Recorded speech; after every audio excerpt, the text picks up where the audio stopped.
I don't know. Say it with me. I don't know. Good God, it is liberating. I am a towering mountain of ignorance. I don't know. We're taught to believe that everything has a reason. Now, I'm glad that we have the desire to understand the world. That results in all sorts of great stuff. We want to know everything. We're humans. We're curious. And maybe it's our culture. Maybe it's just humanity. But I think a lot of the time we end up mixing up thinking something with knowing something. Suddenly, I know that I don't know. But somehow everyone else seems to know.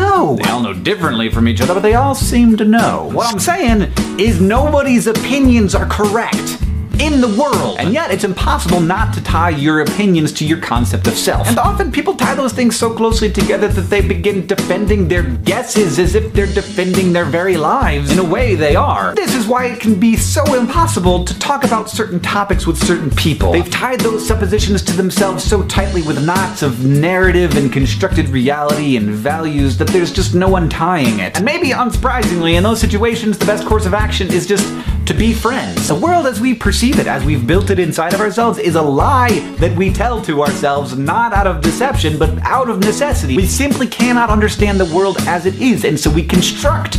But sometimes I just have to tell myself the thing that is definitely true, the truest thing I can say, which is that I don't know.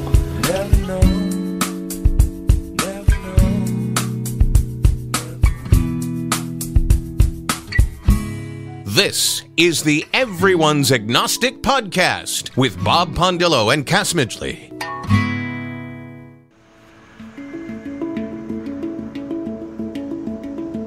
Welcome, everyone, to episode 196 of the Everyone's Agnostic Podcast. I'm Cass Midgley. Today, Dr. Bob Pondillo and I talk with Jennifer Cates.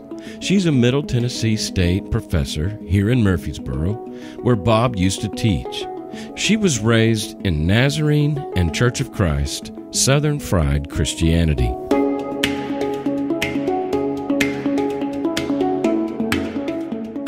Jennifer will be helping out here on the show as one of two co-hosts that will jump in when Bob leaves. At the top of this conversation, we make a brief reference to a film that Bob made while there at MTSU called The Miracles of Honeybee Hill. If you search for it on YouTube, it comes up and you can see some of Bob's excellent work. It's only 23 minutes long. Stop what you're doing, which is listening to this podcast, and go watch it. It's a great piece, and you'll get a little window into Bob's head. Also, during this interview, I insert a brief YouTube by Paul Dalton, who talks about the difference in empathy versus compassion. Jen starts one of her classes by playing David Foster Wallace's famous commencement address at Kenyon College on May 21st, 2005. It's called This Is Water. You may have heard of it. Wallace was one of those humans who manifested an extreme version of what all humans are: quirky, sad, confused, imaginative, fun, hedonistic, narcissistic, and self-debasing, all at the same time. He committed suicide 3 years after this speech. His novels are so huge, both in length and in swath, that it can be like drinking water from a fire hose. His footnotes were almost as long as his books. It seems he had lots of voices and personalities firing in his brain at all times. He was exceptional in a way that is just bigger than the exception we each are. What people like Wallace give me is the permission to be weird, to be my authentic self, to realize that life is really just a fucking game, a video game or a movie in which we find ourselves, and that taking one's self serious is the poison that one drinks to slowly die a fake life. We Americans have got it all wrong. We are shaped by comparison and competition, which only robs the creative, playful joy-monger out of us. Life is just too short and precious to give a fuck about what people think. Wallace makes me want to live wild and carefree and jubilant. I wonder if my depression and melancholy isn't me being crazy. It's my most sane and healthy self getting sick by breathing this American air. Life is so hard and unfair that to place expectations on it, to be anything otherwise, is setting oneself up for disappointment. I recommend lowering the bar so low that if you have a moment of pleasantness or laughter or orgasm, or intrigue, or contemplation of something original, consider yourself damn lucky. The American air we breathe is paranoid and scared and cowardly, and it pumps out of the exhaust pipes of money-loving factories, pushing out self-hating schizoids, afraid to be seen or known or understood. The world I find myself in is afraid of all others, unlike ourselves, because we're so afraid to be unique. We only find safety in the homogenous world we've created by exclusion, boring and meaningless, instead of having the guts to admit it. We lipstick the pig and compartmentalize daunting truths so deeply in the dungeons of our minds. Like Trump, we walk around trying to convince ourselves that we still matter, when embracing the fact that we don't matter is the first step to true freedom and love and playfulness and hope. I recommend the movie The End of the Tour, which is about the life of David Foster Wallace. Truly a great soul of a human being. Rest in peace.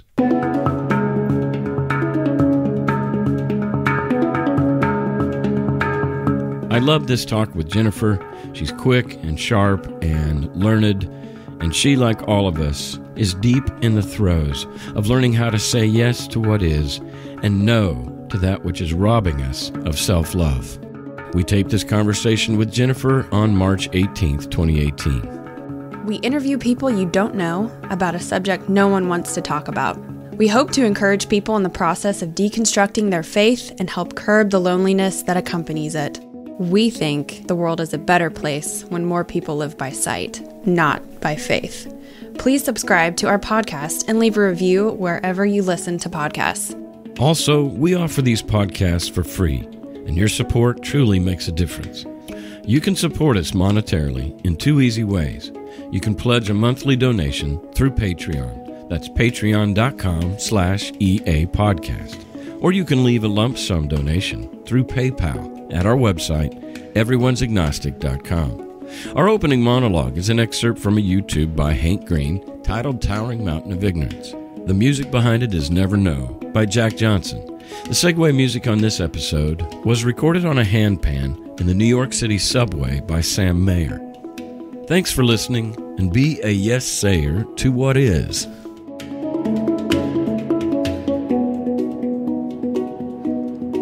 Good morning, Jen. Good morning, Cass. Thanks for coming on. You're right here in Murfreesboro. That's right. What do you do for a living? I teach English at a university.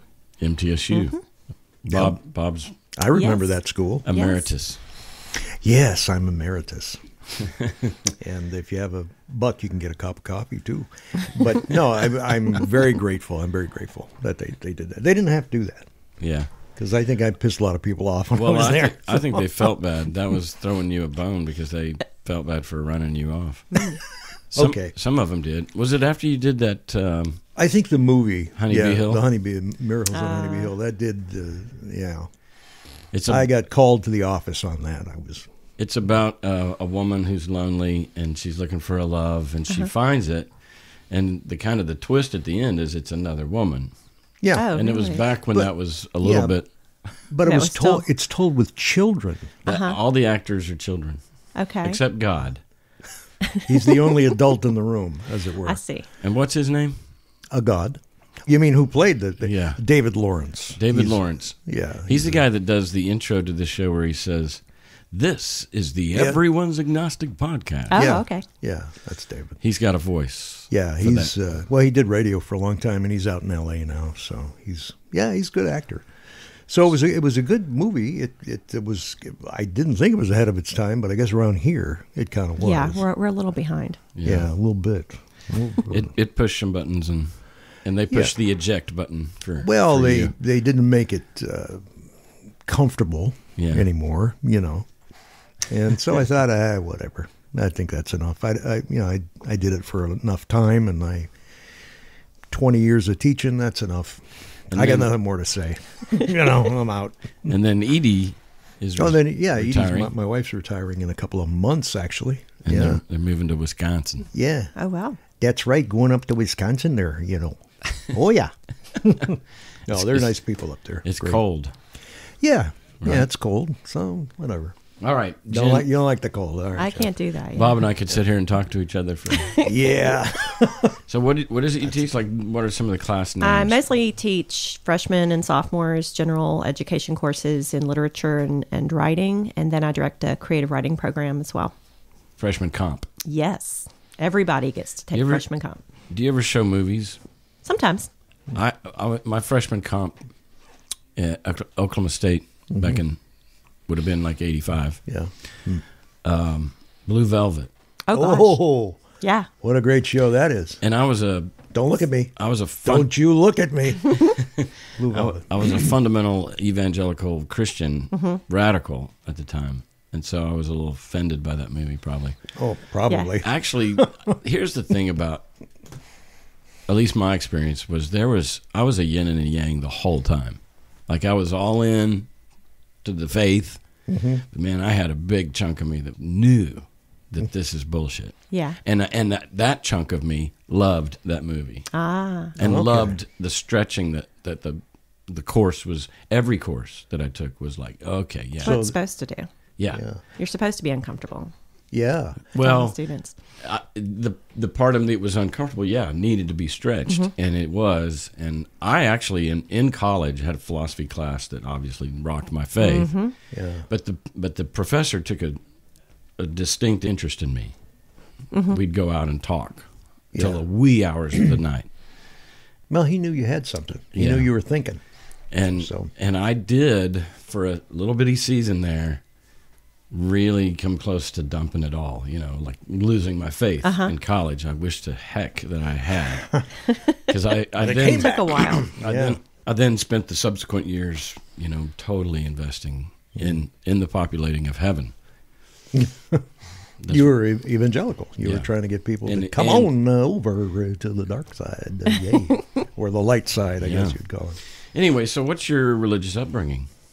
It's complicated, as they say on Facebook, but my great-grandparents were all evangelical ministers, and my grandfather was the district superintendent of the Nazarene Church in Middle Tennessee. Okay. So I was born into that and was dedicated in a Nazarene church, which is what they do with babies.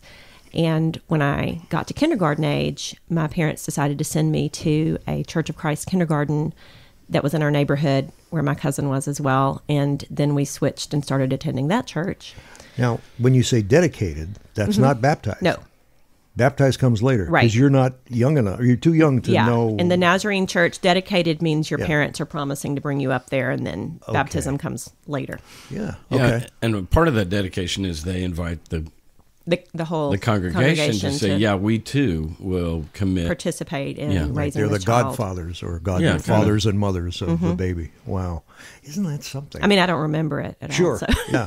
Well, it's like, but in Catholicism, they baptize immediately. Yeah. You got no choice in it. Yeah, infant baptism. And that's like, whoa, that's way off the chart for some evangelical churches. Well, maybe for all evangelical. Consecration. We want to set this child apart as God's, and, because of the protection and, that you're under the blessing of God, the favor Well, just of God. that you're hanging in a community is going to protect you. Yeah. So Without. So shut up. Yeah, exactly. But okay. So to go from Nazarene to Church of Christ, Nazarene, my experience with Nazarene is very liberal and progressive as far as they're not making a big deal out of heaven and hell. They might even be LGBT affirming at some point. That is not at all at my experience. I mean, I don't remember a lot about it, but I did go. We went to all the denominations. We went to Vacation Bible School everywhere. They had a bus when I was growing up. But, yeah. But it was they had the altar call, and there was a lot of crying, and there were stories in my family of people jumping out of windows and getting the spirit. I didn't see all of that. But See, that's not the Nazarene. It's different now, and I have family who are still part of it, and there are pockets though that are still really traditional. I worked with a woman on a fundraiser once. She was worried about playing bunco because there were dice, and my father and his sisters were not allowed to play board games that had dice. They had, my grandfather made them a spinner because somehow that was not gambling, but dice was and they couldn't play with cards either. Whoa. What is, wait a minute, this is new. So wait, on the spinner, he would have 1 through 6. Yes, which is exactly the same thing. It was like dice. It was just sort of the association of that object with gambling, I guess, that they were not allowed. And they joke a lot about it now, growing up, but wore their hair long, and the women wore long dresses. And wow, like Mormons almost. Wow. A little bit, yeah. Wow, isn't that something? Or Mennonites, yeah, sure. Wow, isn't that? I've never heard. That's a new one. No spinning. Or spinning, yes, no dice. No dice. Yeah, and I'm curious. I understand a lot of things about Christianity, but that one eludes me, really. I mean, I know there's probably verses in the Bible, probably, that condemn anti-gambling thing? Yeah, that are anti-gambling. Mm-hmm. And then you just associate dice with gambling. But there were, I know this. There were pagan or religions in the Old Testament condemned by God. They were the bad religions. Yeah. And pagan. they would do that. They would take bones. Casting lots. Yeah. Casting lots. Mm-hmm. Yeah. But then again, there were God-ordained practices of cutting open an animal. To read the entrails. Read the entrails, yeah. What's it called? Auspices or something like that? I don't know. I can't remember. Anyway, but yeah, the reading of the entrails. And I can't remember if that was endorsed by God or not. I can't remember. But the Greeks did that. Yeah. I guess it's just seeking direction from anything from God. There's the jealous God. Mm-hmm. Now, I get that. So it's like you're saying, all right, what should we do? And you cast lots, and you get your direction from the bones or the dice or whatever. Or the tea, or, whatever. Well, of course, tea leaves? Yeah, that's a different thing. But it's the same thing. You're it's reading. in the same category, right? I still have an uncle who we were teasing about going to see a psychic for fun, and he got really serious. He was really afraid for my friends and myself that you just cannot do that. Now, that's a portal, right? Yeah, that's a portal. That's where the devil comes up. For the Be demonic. very careful. Uh-huh. The devil is coming out of the Ouija board. So all of this took place here in Middle Tennessee? Yeah. And you're native? I'm native. I grew up in Madison. My family's in Nashville mostly. And Madison, Tennessee, that is. Yeah. Yeah. It was the largest Church of Christ in the world at the time. We were the first church to do a television broadcast. Wow. In Tennessee or? In the world. What? Whoa. So this was back in the 40s then, I would guess? Well, they said it was the Amazing Grace Bible Hour. This was when I was little bitty. Okay. I didn't participate in it. We didn't go, my family didn't go to all the things. We didn't go Sunday night or Wednesday night, and my mother never placed membership, which I was sort of anxious about because, of course, at school I was being told you have to be a member in good standing. Or even your peers in school knew who was and wasn't members? No, they didn't know, but I worried for my family because we weren't. And I was being told, if you don't, you're not really in. You could go to hell at any moment. And I asked Mom, because we went all the time, I'm like, why are we not? And she said, she didn't agree with some of the beliefs, and she wasn't going to be a hypocrite, which now I can appreciate. But at the time, you weren't supposed to watch television or watch movies and a lot of other things that nobody was observing. I said, well, all of my friends. And she said, I know that, but we're not going to, say we're members. And then, wow. Wait, so she did watch movies? Oh, yeah. And let you? Yeah. And because of that, I'm not going to sign a membership because I'd be She's like, I'm not going to lie. She didn't want to be a hypocrite. That reminds me of you, Bob, when you were applying at like Lipscomb or somewhere. Mm-hmm. Yeah, and there was a statement of faith that they were going to make you sign. A statement of faith, and I thought. And he had this moral dilemma. Like, well, I could do this job, but why? I've seen those before. When I applied at Belmont, there was one, and really, I did a recommendation for someone at Trevecca recently, and their whole recommendation form was really about their faith and not about their, skills, qualifications. Well, they said I would have to get a pastor to say that I'm who I say I am. He was going to use, and I was going to use cast. Then I thought, what the hell am I doing here? I mean, but I did consider it. Clearly, I did. But no, I get an email a week. I don't need that almost from somebody saying, "You're my atheist pastor." And I'm not necessarily directly pastoring them, but the show itself serves as some kind of it helps people, guiding, leading. That's what you're doing. Yeah, that's true. It's funny because my Christian friends would cringe if they listened to this show and they knew that I was actually doing the opposite of what I bet you there are Christians that listen to this show and you really get into their heads. That's the sense I get. Well, we've had people on the show that said I still had one foot in when I started listening. Lots of people have said that. Yeah, sure. And that's because the name is the word atheist is not in the name. And so they're like, okay, this is safe. In fact, one of our dearest friends here in the Nashville area, she was losing her faith. Her husband is Christian and was nervous, and he Googled for agnostic podcasts, found ours, and turned her onto it. And it was through listening to this show that it actually sped up her deconversion. And it backfired on him, obviously. Yeah. But that's a funny story. We've been to their house. We do these monthly meetings. And, every month is a different host. Yeah. She was hosting, and he was there. And this is actually really cool because when you're a believer and you hear that a bunch of atheists are coming over, or you're going to a meeting where the central maypole that we're gathering around is atheism, or at least deconstruction, they get nervous. And I obviously I relate to that because whenever I was a Christian, it was like, oh. And then they meet us. You don't look like atheists. Yeah, you don't have horns. You're combing your hair, they say, right over the horns. It really is an epiphanal, and at least a stretching moment for... And it was for him. He was like, those are good people. Oh, sure. But it goes back to that good without God. Yeah, just not weighed down with this strange set of beliefs that just... Yeah, but that bias is so powerful. I teach a piece in my literature classes about it's Langston Hughes' Salvation, and it's his essay about losing his faith when he was 13, and at the end he's lost his faith completely. And my students, they all write in their discussions that and his life was ruined, and he just his life fell apart. And I said it doesn't say that, and I even say in class. He was an atheist. He was a confirmed atheist. He had a great life. But they can't get away from this assumption that choice must be ruining his life. Isn't that something? I was going to ask you about that because in the South, you're dealing with kids that are really and I appreciate that I understand that I have that background, so I can kind of be compassionate to that. But I give them lots of readings. We do sometimes I'll do an excerpt from the Bible as part of literature as well. So but there are several challenging readings, and I urge them, like, what are you bringing to this? Is this you, or is it actually in the text? And it's really hard. That's a really hard one for some of them. Isn't that something?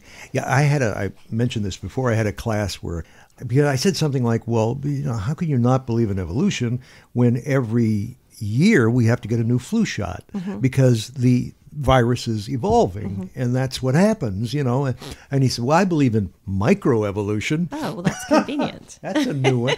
And you could just look at him and say, well, I don't know what to say to you, Okay, please sit down. So, thank you. So you go from Nazarene, and at what age did they jump to Church of Christ? Kindergarten. Okay. Because that's when I enrolled there, and the school I went to was we had moved when I was 3, and then the school was nearby. So I was in the Church of Christ bubble, sort of, until college. But what was different was that my extended family, we're very close, aunts and uncles and cousins, we grew up like siblings, were going to Catholic school and the Methodist church, and there were some agnostics in the family. There were some, there was a really wide variety, and we'd have, lunch every Sunday, and it wasn't a problem. And I got to go to all their churches and see the different ways. So I grew up thinking, oh, these are all just kind of the same. I didn't have that sort of denominational focus. And also at home, my family wasn't really observant. We didn't pray or read the Bible or do devotion, which of course, part of that was conflicting. I'm like, aren't we supposed to be doing this like all my other friends do? Not even at meals? Only when we had company. Or if we're at my grandmother's house, and still to this day, when we have a big, birthday or Christmas or something, they'll ask someone to pray, but it's always sort of just a very general prayer, but we never did that as a immediate family. And my father never went to church. He was working all the time. His joke was he had been raised as a preacher's kid. He had been to church every day, and he was good till he was 60. He used to say. So. He'd served his time. He died at 59. He had it right. Wow. So he had the last. Your last dad? word there. Yeah. Of what? Boy, that's young. He had heart disease related to rheumatic fever when he was a little boy. He had a heart attack when he was 6, and he had a series of strokes related to some surgery and ended up dying. So, but I kind of feel like that's kind of what he had planned, really. So he had lived fast and hard, and he was ready to go. So when people are raised in a single church, and they may see across the street another building or something, but they never breach it. Right. And so they kind of grow up thinking, oh, we are the right ones. The right ones. Right. Whereas you had such a smorgasbord exposure. I mean, it was all Christian. Yeah. And it was all, my cousins went to Catholic church, so I learned all those. We used to play church in our family. I mean, that was something we would do, and you'd fight over who was going to do the sermon and who was going to lead the songs, and we'd make little pews. I mean, we were in, that was just part of our experience, but we'd tease about, are you going to kneel or not, because the Catholics all had to kneel, and cross themselves, and but it was like different flavors to me. And my friends who, especially at school, a lot of kids were completely Church of Christ and they could not fathom that could be okay, that if you even went into that church, you were sort of testing God by kneeling or having instruments in church. That's a big no-no in the Church of Christ. So. Yeah, Church of Christ. Church of Christ is very intellectual, too. It's very Bible-based. It's very Bible-based. We did lots of memorizing. We had Bible class every day. I was a Bible Bee champion at camp. Bible Bee? So you could, rattle off verses. We were asked questions, trivia questions, and I was really good because I had been studying it for 12 years every day. Wow. So.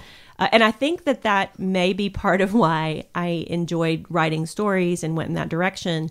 I was in a Chaucer class my last year of my PhD, and suddenly found myself spouting scripture that he had asked about the I forget which. We were in Canterbury Tales. Something about a path that was crooked.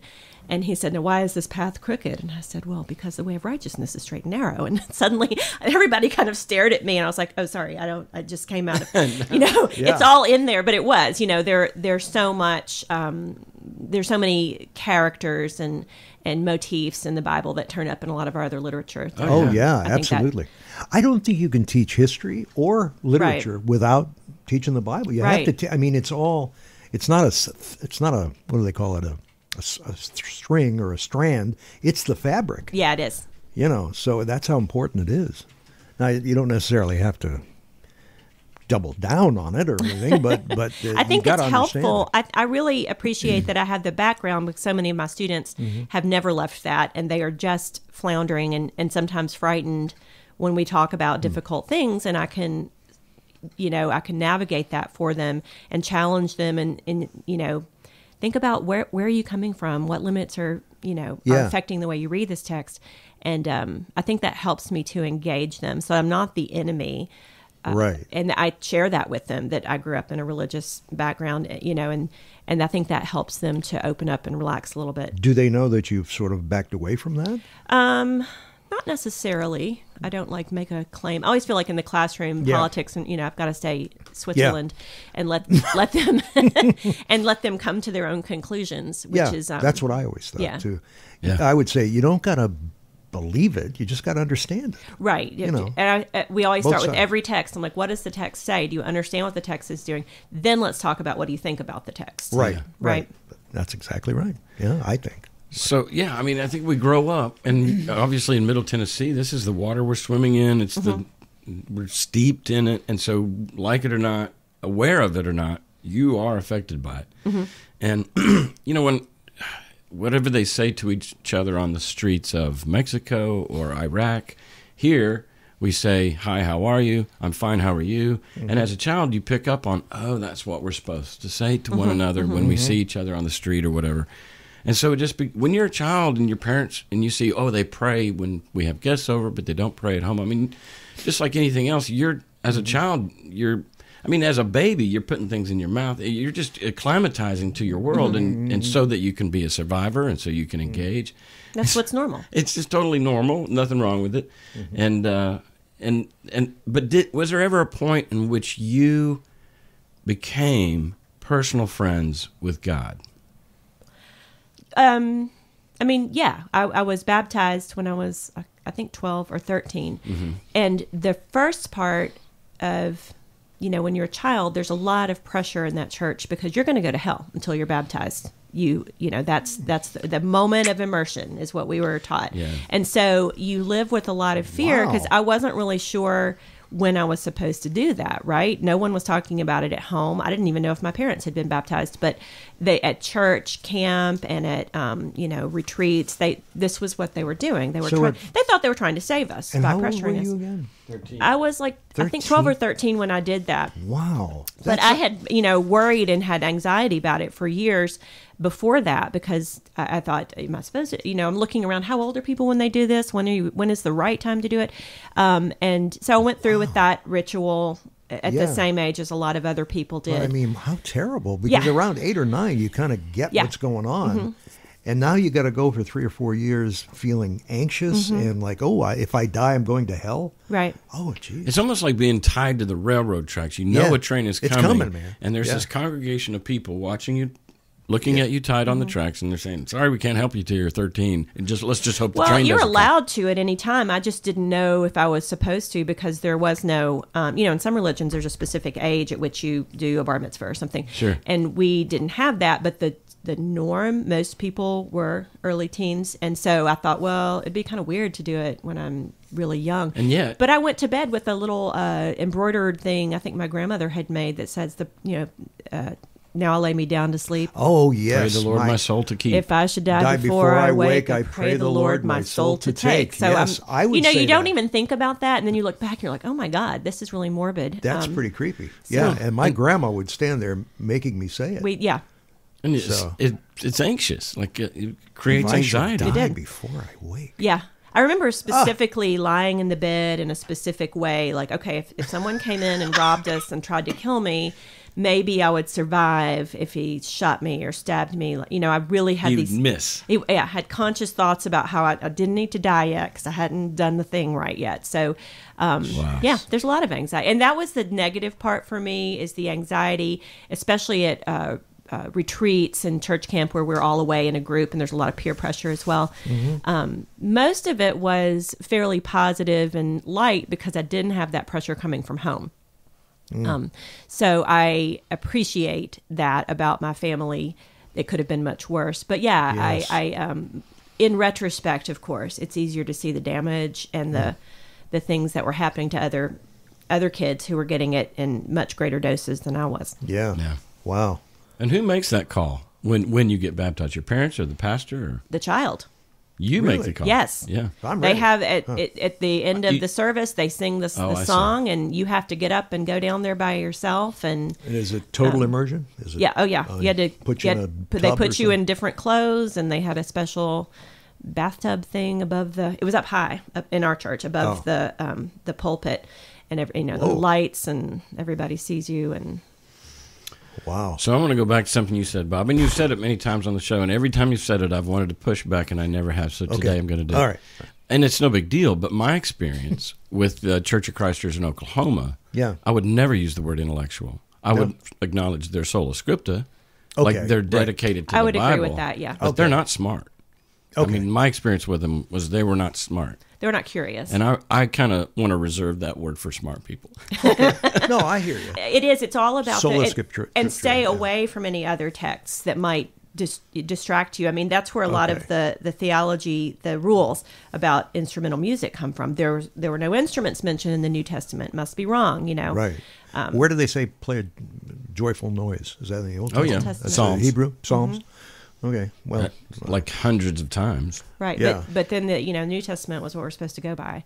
But they also didn't mention lights and cameras and microphones, and we had all of that going on. Yeah, because in the absence of any mention of instrumental music, then we omit it, because it's omitted already. But you're right; there's no microphones in the New Testament. They would say they didn't know. That's a technological thing. Yeah, wow. So I just because of this cultural thing and just how much Christianity and the Bible has made its way into our culture. The phrase "bite the dust" is from Psalm 72:9. They that dwell in the wilderness shall bow before him, and his enemies shall lick the dust. Right. What? That came from the Bible, I guess. What does that mean, though? To bite the dust is to die. It's to die or just to be defeated. Mm-hmm. Oh, okay. Blind leading the blind. That's something we use a lot. Now, this one, by the skin of your teeth. Did you know this was biblical? Have you done this? So Job 19:20, Job, the whole story of God, rolling the dice with Job's life. Right. Geneva Bible translated the Hebrew literally, which read, "I have escaped with the skin of my teeth." So that's what Job said when he got well. I've escaped with the skin of my teeth, not so by the skin, but just with. barely. In other words, just because. And that's always been a weird one, right? I mean, it's the Bible is one of our primary sources of idiom in English, and Shakespeare's second. That we draw from that, and a lot of people. But it's the first printed book. It's the thing that everyone was reading. Of course, a lot of our language came from it, and there's a lot of good writing. There's a lot of good metaphor. There are a lot of good felicitous use of language and characters. Wait, felicitous use of language, not straightforward. There's just a lot of metaphor and analogy and imagery. There's a lot of struggle. Yeah, and there's great conflict. I mean, I teach fiction writing. I'm like, the Bible's got some good stories. That's why people like to go to a lot of violence and. Oh yeah.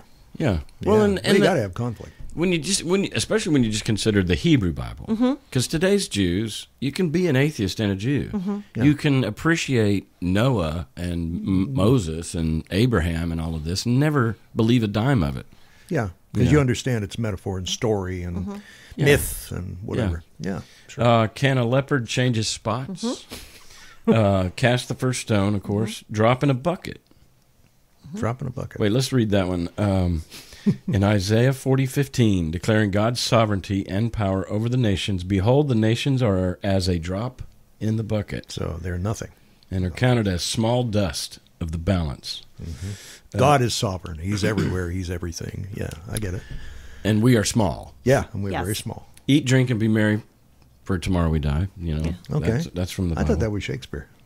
Eye for an eye, tooth for a tooth. Yeah, right. Bible. Fall from grace. Fly in the ointment. Yeah. Fly in the ointment. Wow. I didn't know that was biblical. So in Ecclesiastes 10, dead flies cause the ointment of the apothecary? Yeah, like a drugstore. Yeah. Okay. To send forth a stinking Savior. So doth a little folly him that it... Man, this King James I can't read. Yeah, I get you. So doth a little folly him that is in reputation for wisdom and honor. Okay.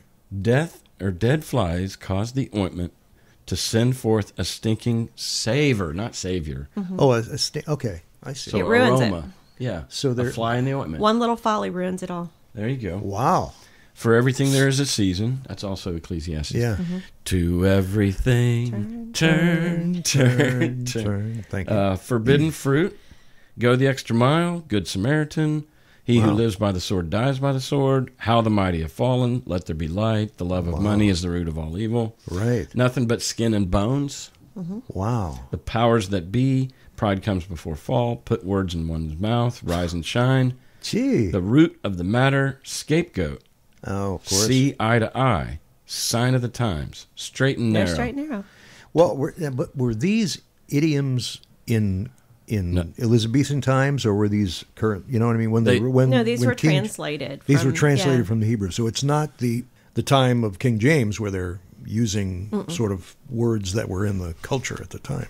Interesting. I didn't know that. Well, but they originated in the Bible. That's the point of this thing. Right. And we don't of Hebrew. really. I mean, most people don't really even realize the source of idioms. I guess. Yeah, that's true. There's a book on what God said.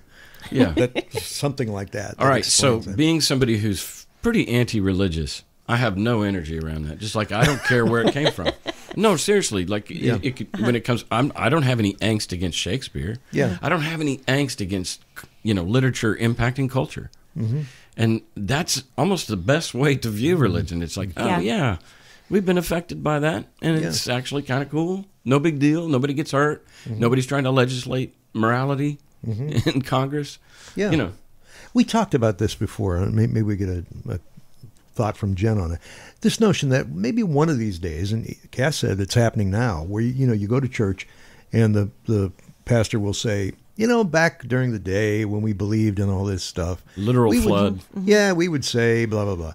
But of course, that's just metaphor. Now we don't believe that anymore. And let's move ahead of trying to let's go within and try to fix ourselves from within and forget about all this other stuff. Is that happening? Well, Kat says it is in some places. My evolution the last church I was part of was Episcopal. How long ago?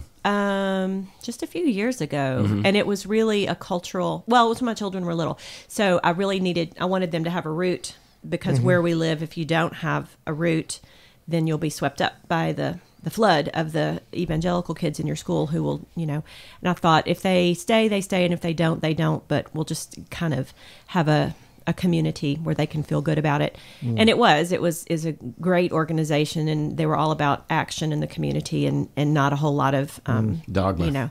Very little dogma actually, but we did. And we had what other churches call Sunday school classes that were, book clubs, and we would bring in, people would come who are not part of the church and participate in these discussions. And that was one. We had one about reading those, the Pentateuch stories as a metaphor and what that means for us. And it was a positive experience for me because it was much more intellectual and much more about the kinds of things I like to read. And sort of my way out, I suppose. It was a gentle way out. What's the word? Like if you're going to get some kind of antidote, like you're going to be working with snakes, and they give you a little bit of venom. Oh, it's like a vaccination. Like a vaccination. Almost. I know, but there's another word for it. Anyway, so that's what your parents, or that's what you were doing for your kids. Is they're out there in the world as these fierce evangelicals that are really going to go after you. Inoculation. Yeah, that's it. Yes. Yeah. And if you have no understanding or you've never been exposed to heaven or hell or the concept of God, then you go, oh my God, I'm missing out. Yeah. So, I thought, and they were there just for a few years, and my older two didn't believe it for 1 second. They immediately were like, you've got to be kidding. This God thing is preposterous. And I thought, okay, but you did it. You inoculated them. Here you are. You've heard it. You can choose to live the way you want to. And everyone there was very, and I have two special needs kids, so that was great because they didn't, a lot of churches will just tell you not to come back if your kids are unruly, and they were fantastic with There's a philosophy, a meme of thought in cultural studies that tries to explain, like, when Two Live Crew or something, F the police, those kind of things. Yeah. That got everybody all crazy, right? So what the music industry did was take a little bit of the Two Live Crew, the rapping and what have you, and then make a little blonde-headed boy go, come to my party, be a rapper, hey, how are you, that kind of stuff. And that inoculated the public.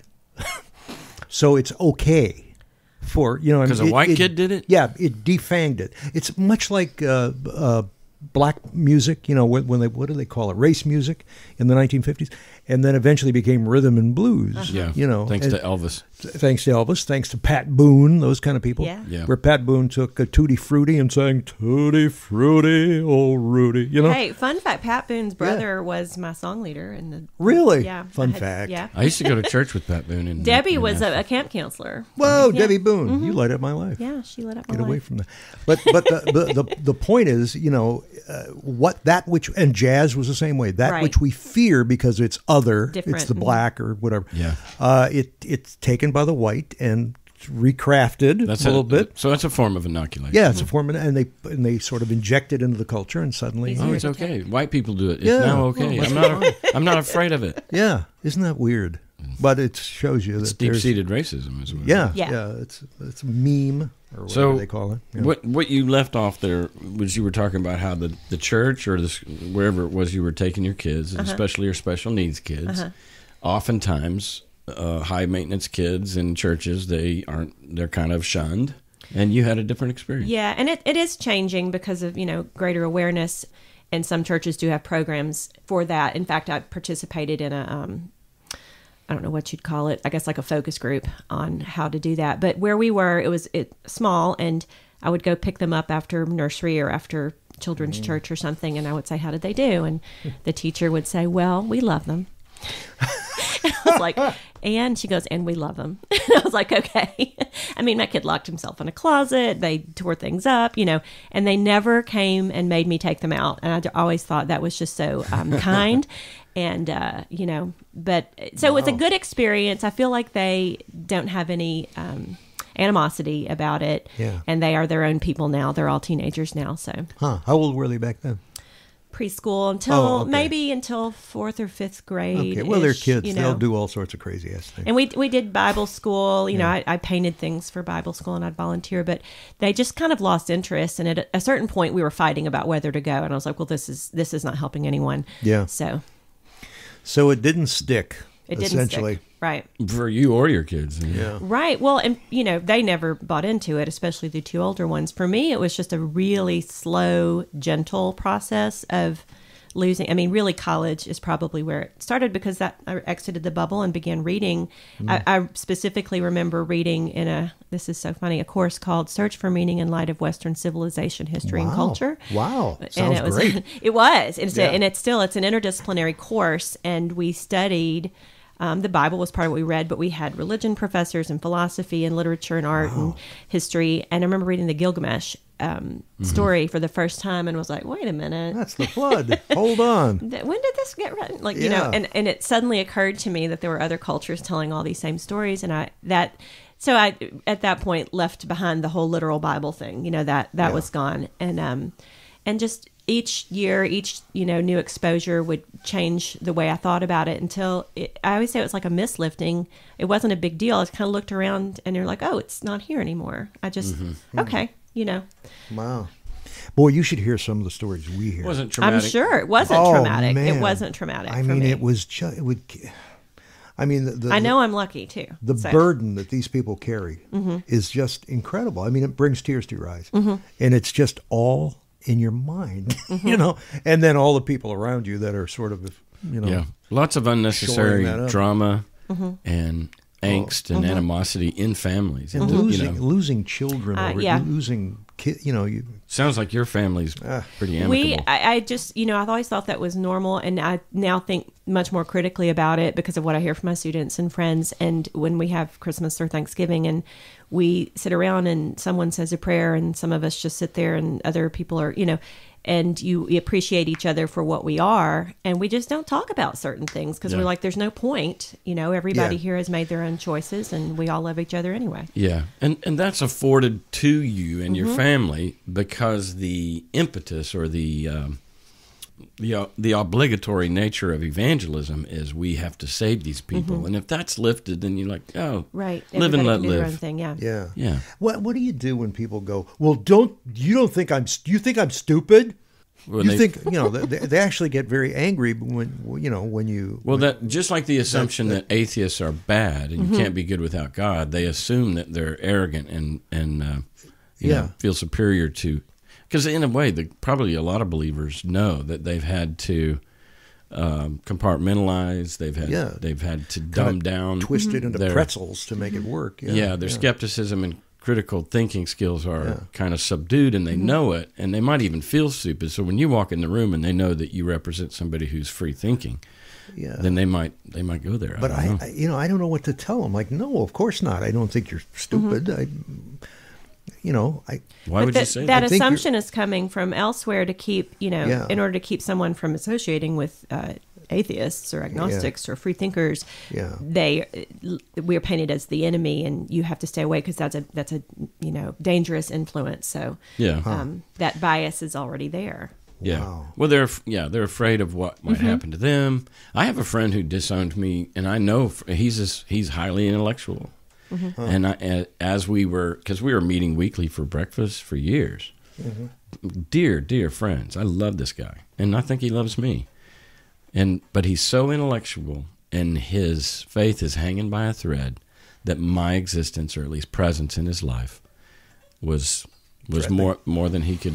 He knew that he would lose his faith, and he didn't want to go there. In fact, one of the talks I had with him, he sat me down on a bench, and he just said, "Dude, with all sobriety, I know where you're going."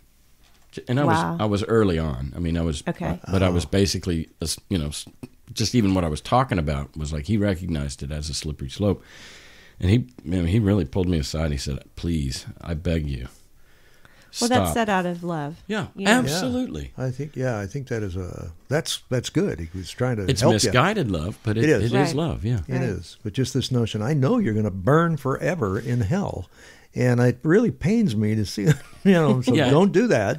And he might not actually believe that. He could be an annihilationist, but it just is. You're coming out. I mean, God is so good. You're going to miss out on the goodness of God for the rest of your life. So it could be a positive thing. That's powerful stuff. Wow. So you mentioned your children are special needs, and by the way, when I said high maintenance, I didn't mean that as they're high maintenance. I know. But that's exactly what it is. My oldest son has autism, and my middle child has a cluster of things with letters that are not really helpful. But, as children, as little children especially, they had lots of tantrums and sensory issues and were very non-compliant. And so, they were not easy to have in a class, and to have people who would let them stay even if they were hurting people, and even if they were...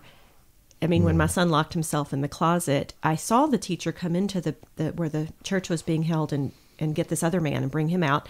And she needed someone that could find the tools, and they took the door off its hinges to get him out without even coming to tell me. They were just like, let's just let her stay and worship. Well, I was thinking earlier when you said that's so kind, and it might be, but there's also the possible ulterior motive that they want you to stay under the teaching. In case you're... I think they knew that was like the only quiet hour I got all week. So it was, I think that's where it was coming from. But I know that from talking with other families in the autism community that there is a real problem with families who want to worship and get sort of kicked out. And a lot of, that just seems so, opposite of what they're supposed to be doing. So... Have you done any? Because we've been doing this. This will be like 190 some episodes. A lot of guests have autistic children. Yeah, much more than when I was growing up. And of course, they didn't have a name for it back then. It was probably there. But have you done any kind of research as to what is it? Something that's on the rise? Is it something genetic? Yeah. Yes, and yes, it's autism was first named in the early 20th century by two different scientists on two different sides of the world. And it's been on the rise since Harper was diagnosed in 2000. And at that time, the number was 1 in 1,000 kids. Now it's 1 in 61, I think.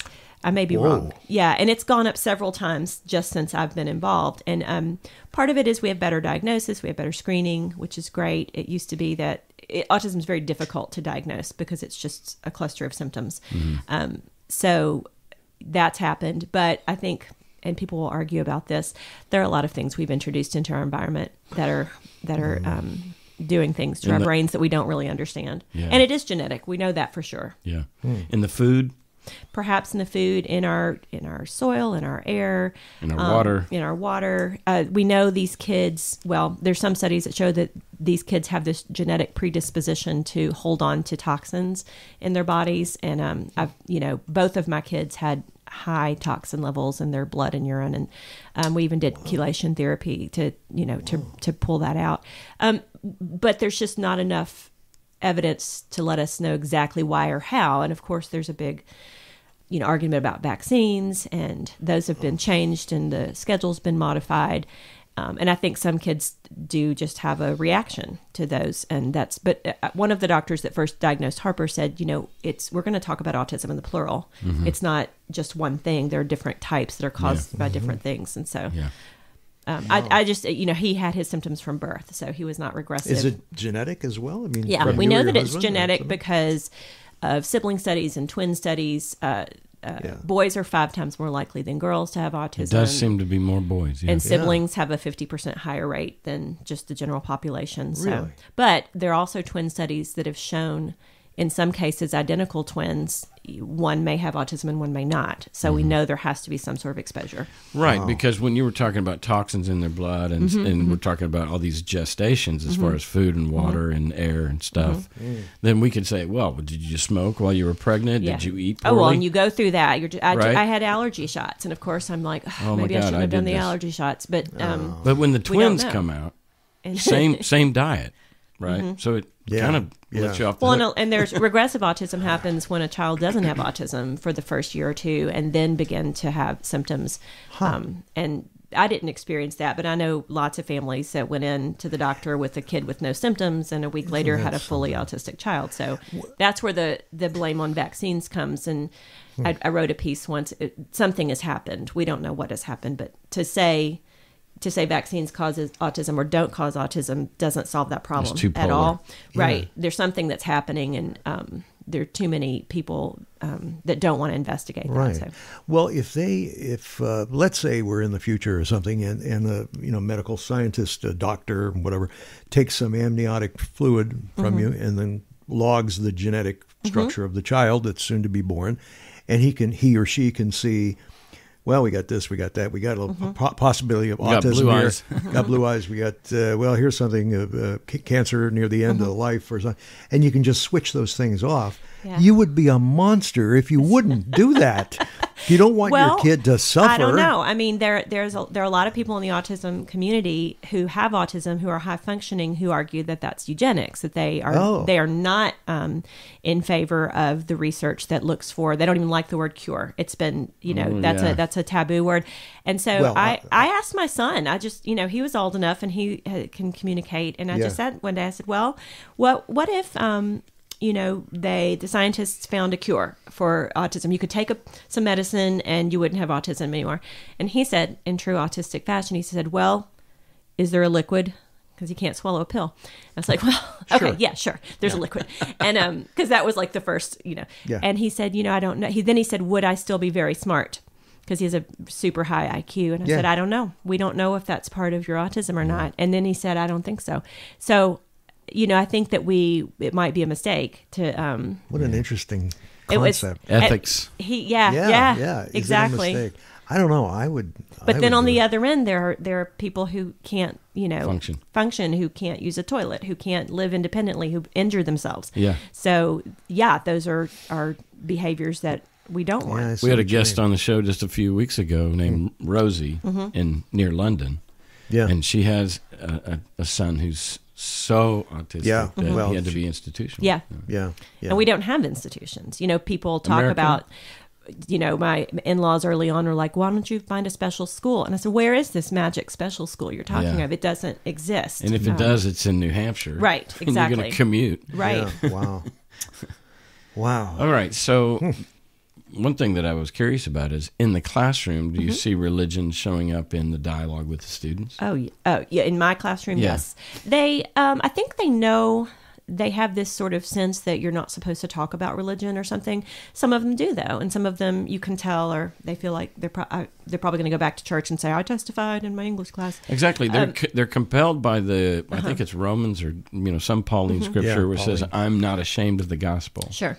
And that if you deny me before men, I'll deny you before my Father in heaven. So they're not going to obey that cultural taboo of like, we don't talk about religion and politics in the classroom because you don't tell me to keep Jesus to myself. Right. Because I don't want him to deny me in heaven. So I see it more often in their writing than in their speaking because I think it's easier to write things.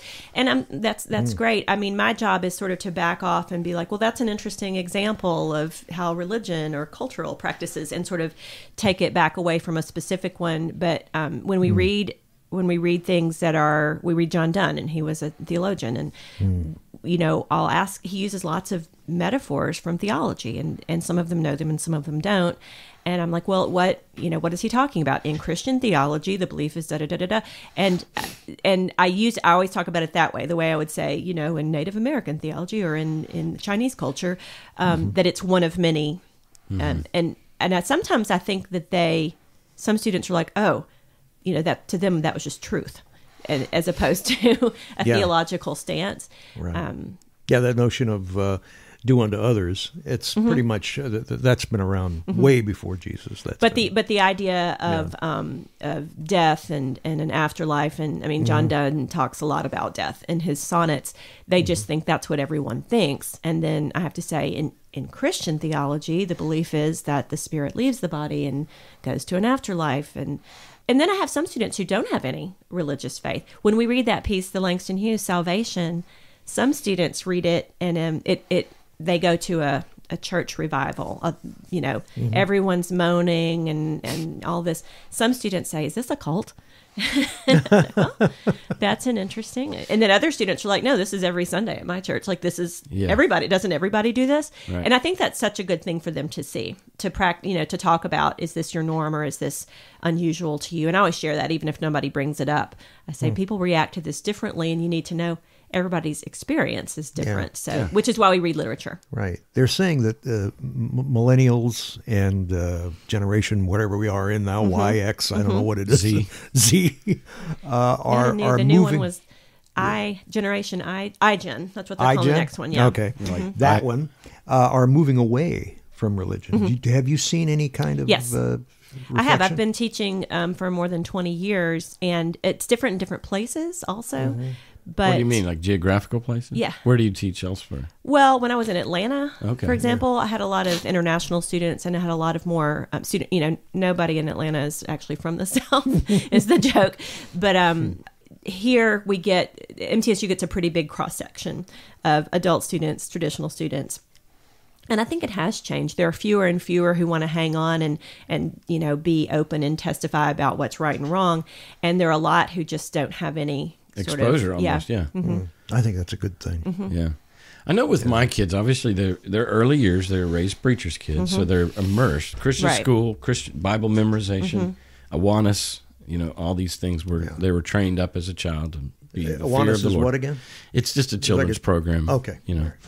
Bible-based, though, everything Bible-based. So they, almost like your children, they're inoculated. In fact, they know the Bible better than a lot of the Christians who are trying to convert them. Yeah. So you talk about equipped.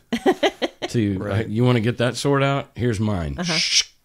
Yeah. So, and my kids are all atheists, but it's not like they're sitting there in that classroom going, I don't know what these guys are talking about. They know. They've been there. They've been to those cultish meetings where people are passing out and raising their hands and speaking in tongues. So in some ways, I don't really regret. That's one of those aspects where it's like, oh, it's cool. They know their Bible. Yeah. And plus, they're the nicest people you'd ever want to meet. Most kids, hardworking kids I've ever met. Tremendous work ethic because we were poor. Seriously. There you go. They know if they want to get a new sweater, they got to go work for it. Yeah. In fact, all four of my kids have put themselves through college. I didn't pay a dime. Wow. Oh, I don't have it. I wish I could get mine. They're just getting old enough to work, and they're realizing. I'm like, I said, you can go make your own money if you want to buy that. You can get a job, and I won't make you pay me the money. You can keep it, So that'll be nice, hopefully. I hope they get into that. It's funny how some kids, like, when I was 18, I just left. No thanks. That's enough.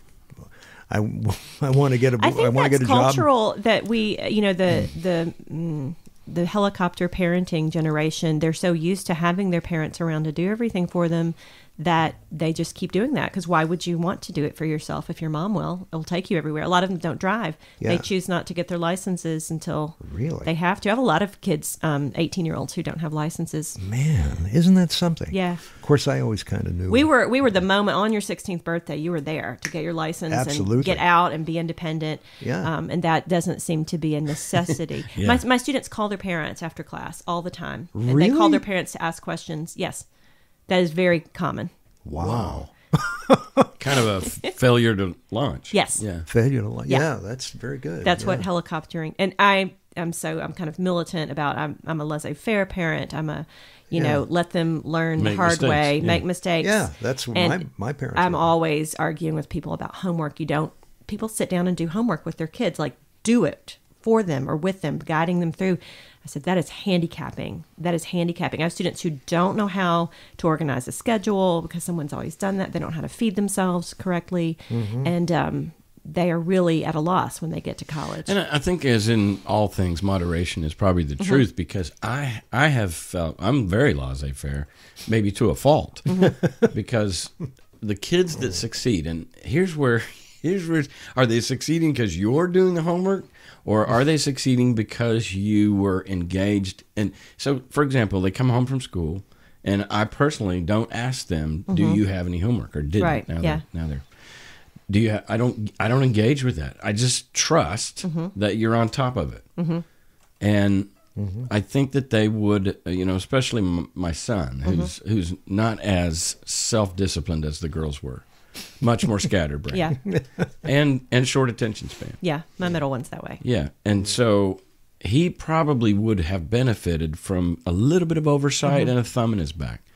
And, whereas my girls, and they were all 3 older than him. So You thought that's how it is? I thought they're good to go. And because my girls were all very disciplined, they took care of everything. I had, those notebooks or day planners where they're filling in when something is due. My oldest has a whole scheme of abbreviations and colors, and he practices the communism version of homework. He said, I said, what do you mean? He said, the communist homework. It's where you take your assignments and you divide them up so that each day gets the same amount of homework. Wow. Homework communism. But he gets anxious if he misses a day. Like if he... Because that's going to have to roll over to the right. next. He's like, but homework communism means now, but the middle one, his brain does not work that way. He cannot fathom. He does not know what's going on half the time. And so we, thumb in the back is exactly where we are. But they're all, we just got report cards, and I was like, great, one kid got all A's, one kid got all A's and a B, and one kid only got 1 D this time. So they're all great, Wow. So to bring it back to religion, and maybe in the home stretch, how religious is or was your ex-husband? He's Jewish. Oh, okay. So I thought, that was the one religion we didn't have in the family. I thought, why not? He is, I always say he's Jewish-ish. His family was not really Orthodox. He did a bar mitzvah. His sister did not do a bat mitzvah. So they had sort of, it was more of a cultural thing. I mean, actually, I knew more about it than he did when we started raising kids. We did our first Hanukkah, and I'm like, what do you want to do for Hanukkah? What? And he's like, I don't know. So what did you do when you were growing up? Did you get gifts? And he said, yeah, I think we probably got a gift for each of the 12 days. And I said, it's 8. There are 8 days in Hanukkah. No, he was going with the 12 days of Christmas. So it was, but that's indicative of how little he knew. Right, right. And so we really, that wasn't really much of a factor for him. Probably never wore a Hanukkah or a yarmulke. Yarmulke. If you go to a wedding, well, we did when we were, I don't know if we were married yet, went to a wedding, and I didn't know I was supposed to have my head and shoulders covered. We get there, it's in a synagogue, and I'm talking to all the women that I know, friends of, wives and partners of friends, and everybody's got a little cocktail dress on, and then we go into everybody whips out a scarf and puts it, and I'm like, And the men have yarmulkes. You have a color-coded, to go with the wedding I didn't theme. know that. And all the men could just take it out of the basket. You don't have to bring your own. The women all had their own shawls and started putting them over their heads and shoulders, and I look at Ron, and I'm like, am I supposed to be covering my head and shoulders? And he sort of shrugs. I don't know. Yeah. So. Oh, wow. So how long have you been divorced? 5 years. And, with the special needs kids, he's engaged. He is. We share 50-50. They go back and forth every other week. And he's actually more engaged, I think, now that he has to. We were, obviously it wasn't a great marriage. And so I think I enabled, I jump in and do everything. It was my pattern, and so he would back off. And so I ended up being the one doing most of the work. And now that we're sharing it, he's more hands-on, and we're much more equitable. So did you, often or have to take your children to the store when you went grocery shopping? I tried not to. Right. But when you did, that would be crazy. It was awful. Right? Yeah. I want that. So here's Temple Grandin is an adult with autism, and she said that Walmart is a diagnostic tool. You could they're the same everywhere, and you can take a child in, and if they have autism, within 5 minutes they're going to have a fit because of all the stimulation, overstimulation, and lighting and everything. And she's right; they're horrible places to take a child with autism. Wow. Speaking of lighting, if you go to a gymnasium where there's a basketball game or something, and the lighting in those places are kind of yellow and they're bright and they're harsh. Is that something that stimulates them? Or? It did when he was little. And Harper's learned to self-regulate. He ran the scoreboard for the championships here recently, and he wears a hat. He wears a baseball cap with a bill, and that protects from the direct. He's just learned things to do to manage it, coping. Yeah, and it's not as severe as I think for some people. A lot of kids wear sunglasses and things like that inside to deal with it, and headphones to keep noise out. So yeah, wow, well, he sounds like a fun kid. I'd like to meet him. He's pretty funny. Yeah, I would bet. Yeah, because you've got to really be intelligent to be funny, I think. Yeah, that he is. Well, the two things. The reason I ask about the lights is we were watching March Madness on the TV, my wife and I, and she goes, "You know what? I've never really noticed this or even become conscientious about it, but those lights I hate those lights. So maybe my wife has a little bit of autism. They're terrible lights for anyone, but yeah. So then the second thing I was asking about going to the grocery store, when I go to the grocery store and my kids were just really well behaved. Now, I did discipline them with a wooden spoon. If they got out of line. I tried that too. Harper loved it. His sensory system was backwards. He laughed and laughed. It was, so I was a bit of a corporal punisher. So they, honestly, I regret to say this, but in the Christian literature, and even James Dobson, there is an acknowledgement or a nod at least to the notion that when they're children, they're kind of like dogs. Right. And they need to associate misbehavior with pain. That's the best way to get them to not misbehave, is that when they do, their brain, it's almost Pavlov's dog. It's just they experience pain, and so they stop it. It's a little bit barbaric. That's actually what we do with autism with behavioral therapy. It's ABA is discrete trial. It's based on Pavlov, and for each little tiny thing, they get a reward. We don't use aversives anymore, but and it would be tiny. We had to get Harper to comply, so we would just do odd things like touch your nose, and if he touched his nose, it was great. It'd be like, go like this, and and I did. I was like, well, this is like a dog, like we need a bell and some food, but it got him to a point where he could learn other things. So, but in the grocery store, first of all, I had to have them. I'd be touching them. I mean, you couldn't. They either had to be in the cart or I was holding them. They would run off at I remember walking with my friend one time, and she had her little boy, preschool age, and he wanted to ride in my car because I had a car seat. So I let him, and then we got out. We're in a parking lot somewhere, and he was just walking along beside her. And I was like, aren't you going to hold his hand? She's like, what? I'm like, oh, my God, my kid would be dead by now. He would be, they'd run out in front of. So you only have one hand to do everything, and you have a very finite amount of time. So you got to go fast. And and it's just, I'd be sweating in a panic by the time I left. What about the judgment from other shoppers? Sometimes, people, they have lots and lots of advice to give you. And they tell you that you just need to spank that child. Or sometimes... Okay, see, I was just talking about frowns. You're talking about engagement. People will come up and tell you. And some people are really... I choose to believe people have... They're trying to help. Well, it's just like you said about my friend. You said, "Oh, he's out of loving." Love. That's just, you're a benefit of the doubter. I am, but I think that makes me healthier. I think that you don't get bitter. I teach David Foster Wallace also. I love him. I lead off every semester with the "This is Water" speech. I'm like, you have a choice about how you're going to think about things, and you can make yourself crazy, or you can. So I try to think the best, and if, it may not be true, but it's easier for me. But they'll, what I used to do with my little boy is, and I'm thinking, do you have any idea how hard that, like the whole timeout thing, I have to physically restrain them. They didn't sit there. So that didn't work. And they don't know. And I would just be open and say, well, he has autism, so it's really hard for him to do da-da-da-da-da, and think of that as a chance to maybe educate a little bit. And most people will back off when they would hear that, but some people, they didn't know what it was. So, yeah. Well, I don't know if this is, I listen to a lot of Brene Brown and sympathy, empathy, judgment, these kind of things. And judgment is just feeling condemnation for that person. Sympathy is feeling for that person. Empathy is feeling with. And a lot of times in a stranger situation like the store, they don't have autistic kids. They don't know. They're either judging or feeling for, but they can't really truly empathize. And empathy is more associated with love. I mean, the closer you get to empathy, you're actually, when you're feeling with, then, that's the most loving thing you can do. Sympathy is a little less loving, and judgment is absolutely void of loving. Right. So anyway, I just... It's funny because empathy is something that's hard for people with autism. They're not wired for it. Yeah. And I had a moment... They don't relate. Right. I had a moment with Harper recently that was huge because he's, in his own head, but he has a kidney stone. He's supposed to be passing, and we were at the hospital all day last Friday. And one emergency room, they sent us to another emergency room. It was really painful, vomiting, all of that. And I was the one that stayed with him all day. And on the way home, almost midnight, we're in the car, and I said, well, at least I got to spend some time with you today. We don't ever get to spend time together. And he said, you could see the wheels turning, and he said, I really don't know what I would have done without you.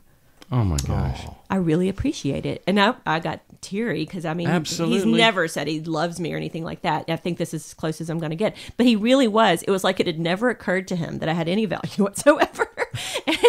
And he was grateful for it. And I said, of course, I'm your mom. I love you. I'll always take care of you when you need me.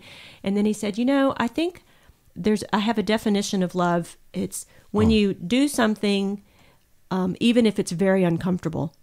And I said, yeah, that's a good, he said, like keeping stats for the baseball team, even when it's just 30 degrees. Yeah, that's love. That's love. Yeah. Getting back to Brene Brown, that's a form of being vulnerable. It is. Yeah. It is. And, empathy is really hard. He has to think it through. Mm-hmm. It's taught to him, but he did that on his own. So, What's the difference between empathy and compassion, or are they Not just much. synonyms? Actually, there is. And I know. I've heard a teaching on it, but I can't remember right like now. the passion of the Christ, right? Compassion. Well, that's suffering. Suffering with you. Suffering with, yeah. Yeah, Yes, suffering with. Hello, this is Paul Dalton. Welcome to the Life Happens video podcast. The topic for today is empathy versus compassion. Now, part of my job as a coach is often to help people redefine what certain things mean to them, and also to redefine how they enter into particular situations in their lives. And a great example of where this crops up quite a lot is in the way that we use empathy as a way of making meaningful connections with other people and to offer them our support. There are so many kind-hearted people in the world that do have a genuine and deep desire to alleviate the pain and suffering of others, to do whatever's necessary to offer a helping hand. And that really is needed. The world just seems to work a lot better when we're willing to all pull together and to help each other out. And it doesn't even matter if the people we're helping are in distant countries far away and that we're never going to meet them, or if those people are a lot closer to home, our families, our friends, loved ones. But what I often find in kind-hearted people is that in order for them to feel as if though they can be of any useful service to those who are suffering in the world, then they need to remain in a deep state of empathy. Now, the word empathy literally means in feeling, or to feel into. Or to put it another way, it's the capability we have of sharing in the emotions of another being. And that is absolutely vital, because that's what we need to be able to understand each other and to build trust and rapport. Nature's practical intention for empathy is that we use it to momentarily step outside of ourselves and experience the world through the senses of another person, to deepen our understanding of what the world looks like for them in that moment. But the key word there is momentarily. Empathy is an emotional tool that is vital, but it's important that we use it appropriately. It's definitely not a place that we need to be hanging out permanently. You see, when we hang out with empathy as a strategy for driving us to do what's necessary to alleviate the pain and suffering of others, it means that we have to join them in their pain and suffering. We make it our own. But all we really achieve is to double the amount of pain and suffering that's being experienced. Now, that may seem like a really noble thing to do at the time, but we're not really doing them or ourselves any favours. There's a quote that is often attributed to Abraham Lincoln that goes, "You cannot save the poor by destroying the rich." And if we strip away the obvious financial or material connotations of that, we can start to get to the heart of why empathy can often blind us to the truth of how we really need to be if we want to be of any use to the people who are suffering in the world. Another way of looking at it is you cannot strengthen the weak by weakening the strong. You see, when somebody's down and feeling weak, what they don't need is for somebody to be down and weak with them. What they want is strength, and that may be your strength, which is why it's so important for us to be able to trade empathy for compassion. Compassion means that once you acknowledge that someone's in pain, you can act on that desire to help them, but you don't have to join them in their suffering. When you can be compassionately there for someone, you do that from your own well-being. It's like the airplane safety presentations that tell you to fix your own oxygen mask before you attempt to help somebody else. If you can do what's necessary to alleviate the suffering and distress of somebody else, whilst at the same time remain connected with your own well-being and strength, then you become the light that illuminates the path that they have to follow. So your homework is to think about, have you been spending too much time hanging out in somebody else's pain?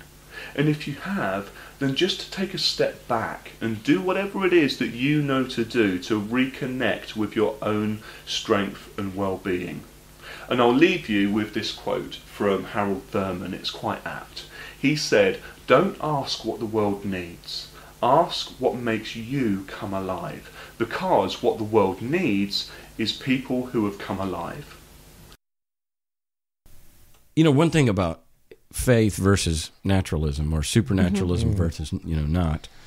Christians, they think they have the corner on the market, or the monopoly on grace, or forgiveness, or, and gratitude is something that probably a lot of religious people don't understand.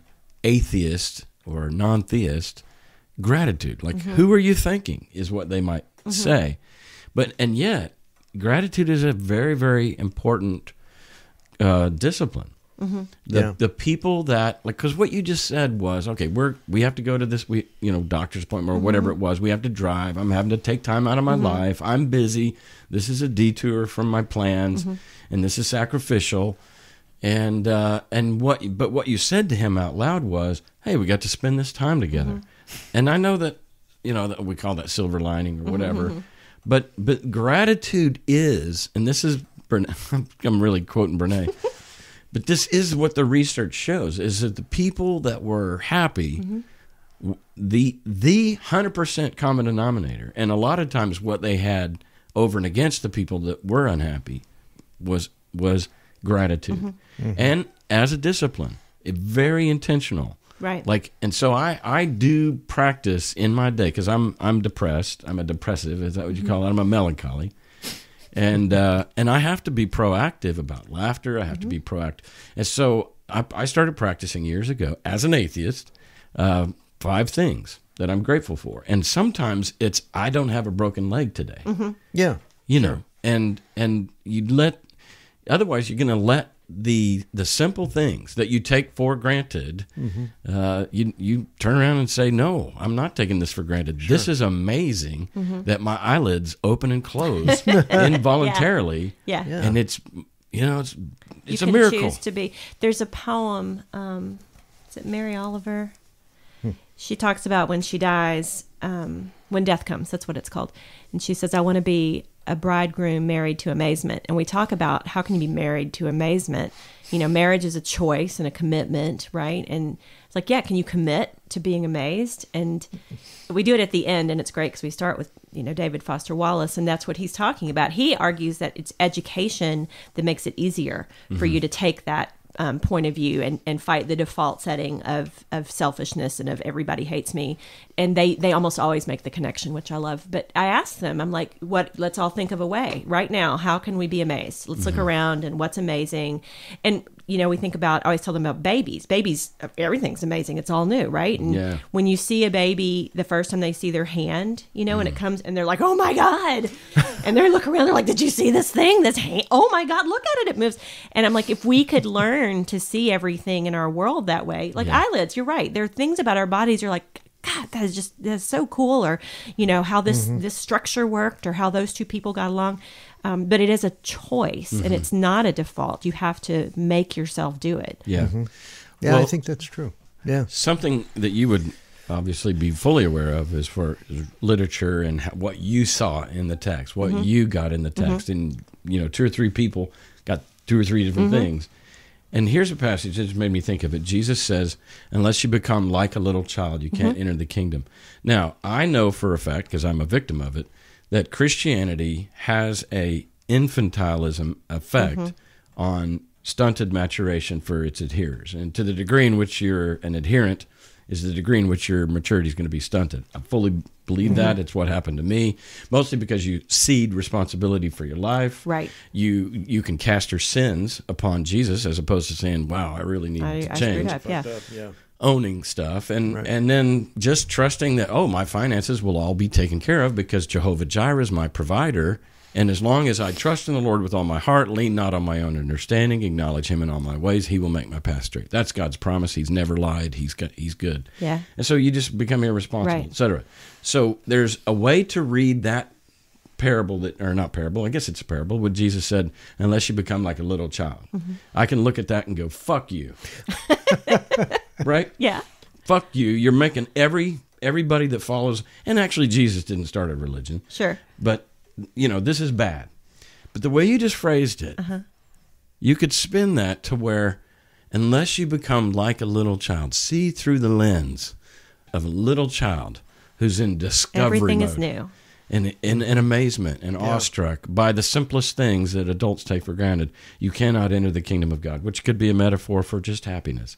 Yeah. Heaven on earth or whatever. And there's a difference between same text. There's a difference between childlike and childish. I also big teach time. a poem called "To Carry the Child" by Stevie Smith, and she says that to carry the child into adulthood, it becomes a monster.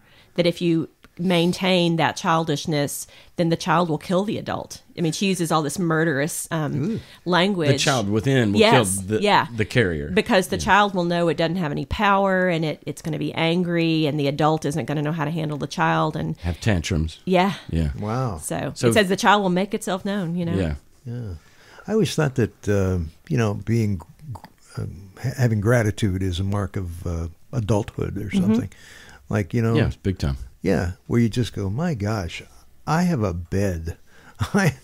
Sure. I'm in a warm place. I don't have to. Now it's like I'm doing my whole midterm exam, but there's a Robert Hayden poem called Those Winter Sundays. It's about, he calls it Love's Austere and Lonely Offices. It's an adult looking back on the things his father did for him that he took for granted, that he stoked the fire and he polished my shoes. And at the end he says, what did I know of love's austere and lonely offices?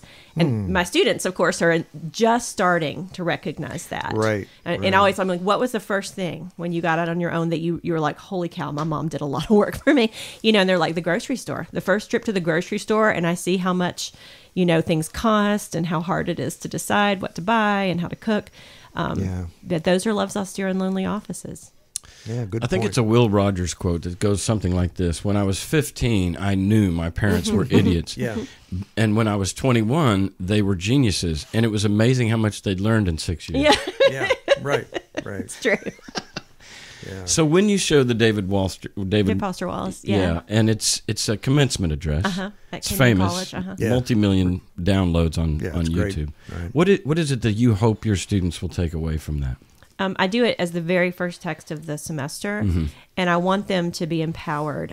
That part where he says the true value of your education is that you can have this choice. You have the ability to decide how you're going to think, to be aware constantly, and that they have that power, that they're not just passive victims when it comes to learning. They aren't with lots of blind spots. Right, they're not a vessel to be filled, right? They're the fire to be lighted. They are that they bring something to it. And I do it partially in that class because I want them participating and to recognize that the learning happens when they bring something to the discussion. But that comes up over and over again, and they all say that's the most memorable text because think about how good it feels to know that you can make a choice about, how am I going to think about this? How am I going to feel about what happens to me? I'm not a victim of a crappy day. I can decide, okay, it's this happened and that happened, but I'm not going to dwell on the negative. Maybe this is good. Maybe this is the background from that. He tells the story about standing in the line and being in traffic, and then he paints the different picture of, well, maybe if you think about it, maybe that person is on the way to the hospital, or maybe that person, didn't get paid last week, and then it makes it a whole lot easier to handle life. Yeah. People aren't going, in the back rooms.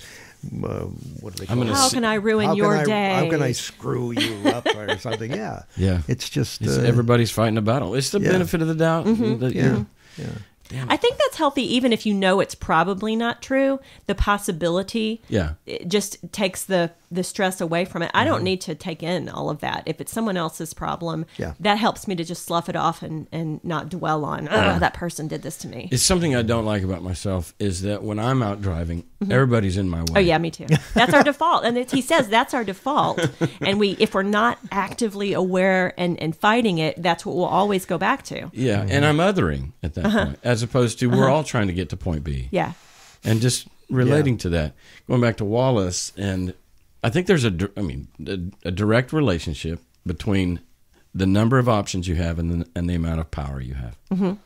So if you, like he's saying, education increases your options. You have more options. You don't have just a door number 1 and door number 2. You've got a plethora. Of when you doors. have different ways of thinking about things, because you've been exposed to more experiences. Yeah, that's great. What's wrong with that? That's a great idea. And yet there are people there's always been that anti-intellectualism throughout the culture, in this culture. Well, anyway, and the irony, Western world anyway. Yeah. Yeah. The irony is that's a spiral downward, because what education intends to do is expose your blind spots, or at least increase your periphery. And yet the very thing that you're against education, and why are you against it? Because you have blind spots and a narrow periphery. Right. Yeah. So the very nature of the antidote, you love your poison, I guess, or you love being sick enough to where you fear that that's going to rob my faith, for one thing. That's a big deal. Yeah. You're scared of it because it's going to rob your faith. And it's been somehow indoctrinated into you by your parents that you don't need that, or whatever. Yeah. That was hard for me to realize when I started teaching, because my parents always wanted me to go to school and do well. Yeah, mine too. But I had students who are fighting a whole culture that's telling them they're wasting their time, and they're wasting money, and you get through fast, and we don't care if you learn anything, and that handicaps people as well. Yeah. I always worry when they say, "Well, I'm here to get that piece of paper and get a job." Right. And it's like, what about the education? Yeah. What That's a really expensive way to get a job. Yeah, I'll say.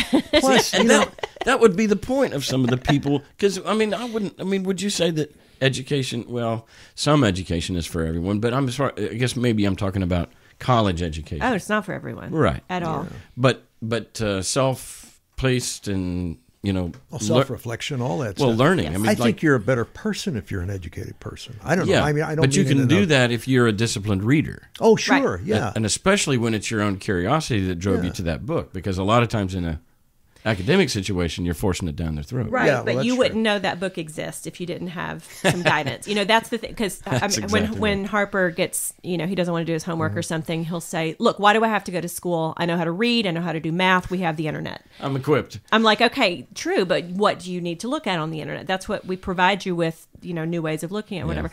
But I think about making that list of books, that reading. What do I give them? Do I give them what's going to be great and fun? Do I give them the thing they'll never read if I don't make them read them?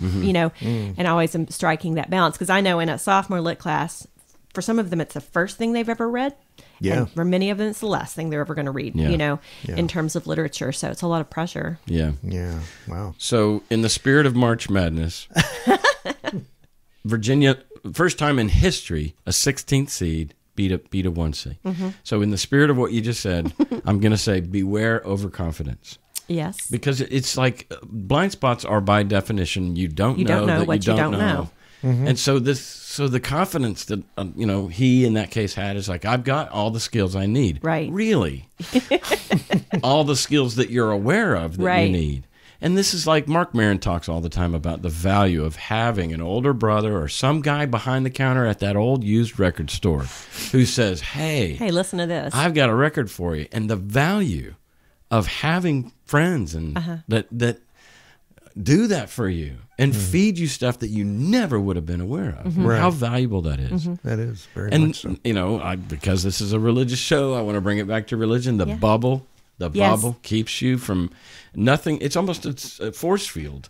Nothing can penetrate that. Like, you can't listen to secular music. You can't see R-rated movies. You can't read text that aren't bought at a Christian bookstore.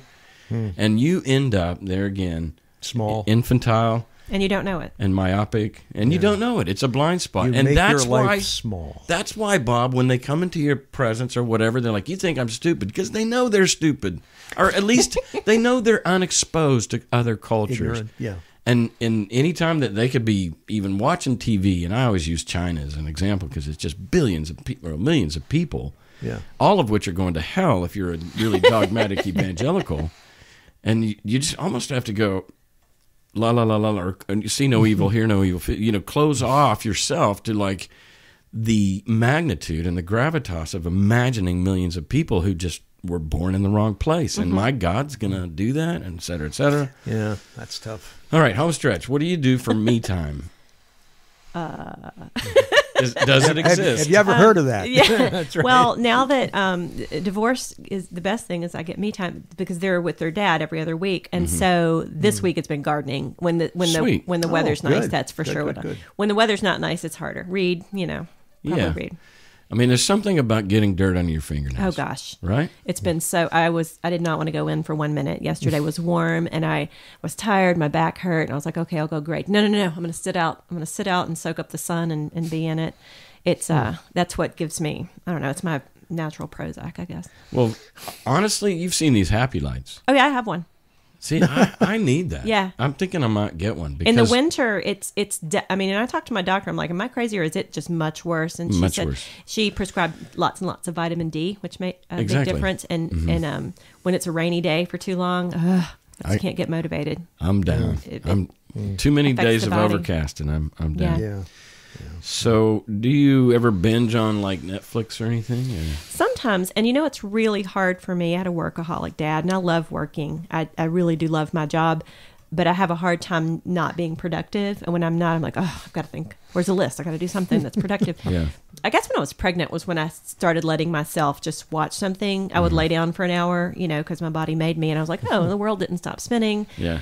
So yeah, sometimes I'll go from something really intellectual to Project Runway or something, trash TV. My kids know I'm like, Mom's watching trash TV now, and it's just to take your brain completely out, and I think there's value in that. That's great.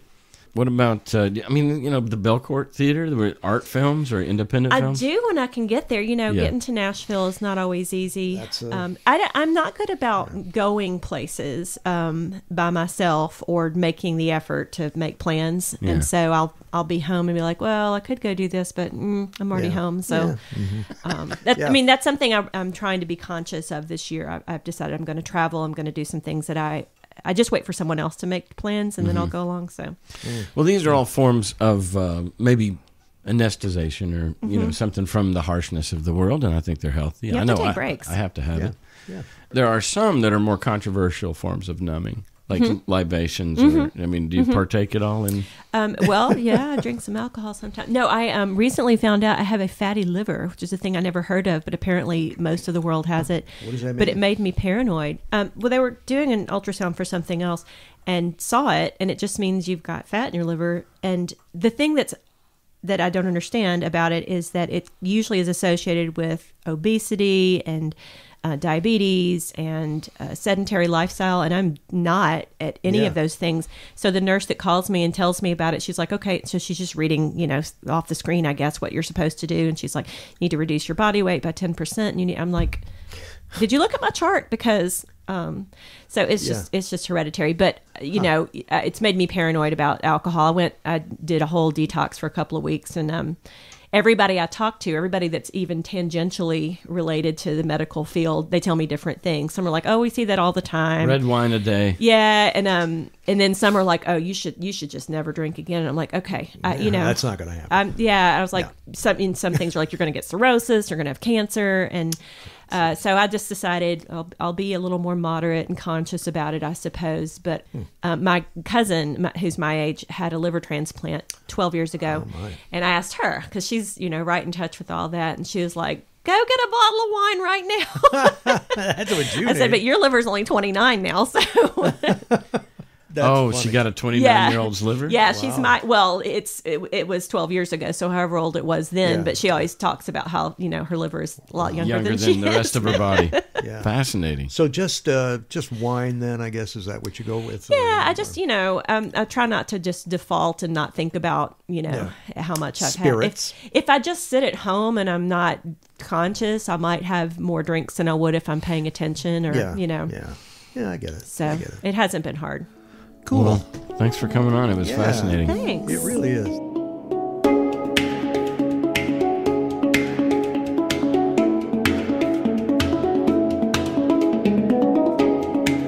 Greetings, thanks, and congratulations to Kenyon's graduating class of 2005. There are these two young fish swimming along, and they happen to meet an older fish swimming the other way, who nods at them and says, "Morning, boys, how's the water?" And the two young fish swim on for a bit, and then eventually one of them looks over at the other and goes, "What the hell is water?" This is a standard requirement of U.S. commencement speeches, the deployment of didactic little parable-ish stories. The story thing turns out to be one of the better, less bullshitty conventions of the genre. But if you're worried that I plan to present myself here as the wise older fish explaining what water is to you younger fish, please don't be. I am not the wise old fish. The point of the fish story is merely that the most obvious, important realities are often the ones that are hardest to see and talk about. Stated as an English sentence, of course, this is just a banal platitude.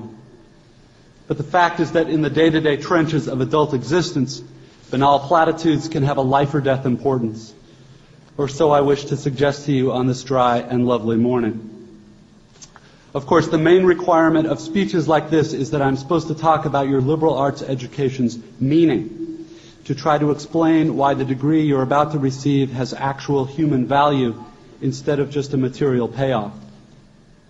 So let's talk about the single most pervasive cliche in the commencement speech genre, which is that a liberal arts education is not so much about filling you up with knowledge as it is about, quote, teaching you how to think. If you're like me as a student, you've never liked hearing this, and you tend to feel a bit insulted by the claim that you've needed anybody to teach you how to think, since the fact that you even got admitted to a college this good seems like proof that you already know how to think. But I'm going to posit to you that the liberal arts cliche turns out not to be insulting at all, because the really significant education in thinking that we're supposed to get in a place like this isn't really about the capacity to think, but rather about the choice of what to think about. If your total freedom of choice regarding what to think about seems too obvious to waste time discussing, I'd ask you to think about fish and water and to bracket for just a few minutes your skepticism about the value of the totally obvious. Here's another didactic little story. There are these two guys sitting together in a bar in the remote Alaskan wilderness. One of the guys is religious, the other's an atheist, and the two are arguing about the existence of God with that special intensity that comes after about the fourth beer. And the atheist says, look, it's not like I don't have actual reasons for not believing in God. It's not like I haven't ever experimented with the whole God and prayer thing.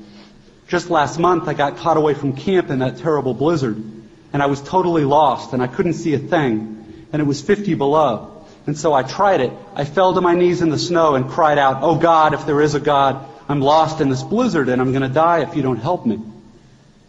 And now, in the bar, the religious guy looks at the atheist all puzzled. Well, then you must believe now, he says. After all, here you are, alive.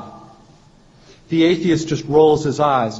No, man, all that was a couple Eskimos happened to come wandering by and they showed me the way back to camp. It's easy to run this story through a kind of standard liberal arts analysis. The exact same experience can mean two totally different things to two different people, given those people's two different belief templates and two different ways of constructing meaning from experience. Because we prize tolerance and diversity of belief, nowhere in our liberal arts analysis do we want to claim that one guy's interpretation is true and the other guy's is false or bad. Which is fine, except we also never end up talking about just where these individual templates and beliefs come from, meaning where they come from inside the two guys.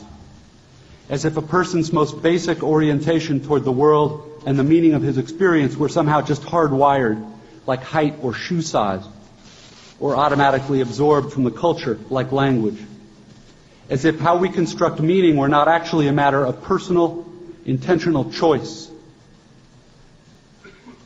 Plus there's the matter of arrogance. The non-religious guy is so totally certain in his dismissal of the possibility that the passing Eskimos had anything to do with his prayer for help. True, there are plenty of religious people who seem arrogantly certain of their own interpretations too. They're probably even more repulsive than atheists, at least to most of us. But religious dogmatist's problem is exactly the same as the story's unbeliever. Blind certainty. A closed-mindedness that amounts to an imprisonment so total that the prisoner doesn't even know he's locked up. The point here is that I think this is one part of what teaching me how to think is really supposed to mean. To be just a little less arrogant. To have just a little critical awareness about myself and my certainties. Because a huge percentage of the stuff that I tend to be automatically certain of is, it turns out, totally wrong and deluded. I have learned this the hard way, as I predict you graduates will too. Here is just one example of the total wrongness of something I tend to be automatically sure of. Everything in my own immediate experience supports my deep belief that I am the absolute center of the universe. The realest, most vivid and important person in existence. We rarely talk about this sort of natural basic self-centeredness because it's so socially repulsive, but it's pretty much the same for all of us. It is our default setting, hardwired into our boards at birth. Think about it. There is no experience you have had that you are not at the absolute center of. The world as you experience it is there in front of you or behind you, to the left or right of you, on your TV or your monitor, and so on. Other people's thoughts and feelings have to be communicated to you somehow, but your own are so immediate, urgent, real. Please don't worry that I'm getting ready to lecture you about compassion or other directedness or all the so-called virtues. This is not a matter of virtue. It's a matter of my choosing to do the work of somehow altering or getting free of my natural, hardwired default setting, which is to be deeply and literally self-centered, and to see and interpret everything through this lens of self. People who can adjust their natural default setting this way are often described as being well-adjusted, which I suggest to you is not an accidental term. Given the triumphant academic setting here, an obvious question is how much of this work of adjusting our default setting involves actual knowledge or intellect. This question gets very tricky. Probably the most dangerous thing about an academic education, at least in my own case, is that it enables my tendency to over-intellectualize stuff, to get lost in abstract arguments inside my head instead of simply paying attention to what's going on right in front of me. Paying attention to what is going on inside me. As I'm sure you guys know by now, it is extremely difficult to stay alert and attentive instead of getting hypnotized by the constant monologue inside your own head. Maybe happening right now. 20 years after my own graduation, I have come gradually to understand that the liberal arts cliché about teaching you how to think is actually shorthand for a much deeper, more serious idea. Learning how to think really means learning how to exercise some control over how and what you think. It means being conscious and aware enough to choose what you pay attention to and to choose how you construct meaning from experience. Because if you cannot exercise this kind of choice in adult life, you will be totally hosed. Think of the old cliché about, quote, the mind being an excellent servant but a terrible master. This, like many clichés, so lame and unexciting on the surface, actually expresses a great and terrible truth. It is not the least bit coincidental that adults who commit suicide with firearms almost always shoot themselves in the head. They shoot the terrible master. And the truth is that most of these suicides are actually dead long before they pull the trigger. And I submit that this is what the real, no bullshit value of your liberal arts education is supposed to be about. How to keep from going through your comfortable, prosperous, respectable adult life dead, unconscious, a slave to your head and to your natural default setting of being uniquely, completely, imperially alone, day in and day out. That may sound like hyperbole or abstract nonsense. Let's get concrete. The plain fact is that you graduating seniors do not yet have any clue what day in, day out really means. There happen to be whole, large parts of adult American life that nobody talks about in commencement speeches. One such part involves boredom, routine, and petty frustration.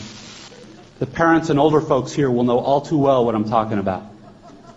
By way of example, let's say it's an average adult day and you get up in the morning, go to your challenging white-collar college graduate job, and you work hard for 8 or 10 hours, and at the end of the day you're tired and somewhat stressed, and all you want is to go home and have a good supper and maybe unwind for an hour and then hit the sack early because, of course, you have to get up the next day and do it all again. But then you remember there's no food at home. You haven't had time to shop this week because of your challenging job. And so now, after work, you have to get in your car and drive to the supermarket. It's the end of a work day, and the traffic is apt to be very bad. So getting to the store takes way longer than it should. And when you finally get there, the supermarket is very crowded because, of course, it's the time of day when all the other people with jobs also try to squeeze in some grocery shopping. And the store is hideously fluorescently lit and infused with soul-killing Muzak or corporate pop.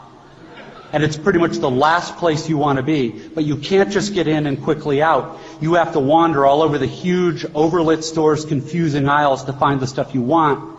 And you have to maneuver your junky cart through all these other tired, hurried people with carts, et cetera, cutting stuff out because it's a long ceremony. And eventually, you get all your supper supplies, except now it turns out there aren't enough checkout lanes open, even though it's the end of the day rush.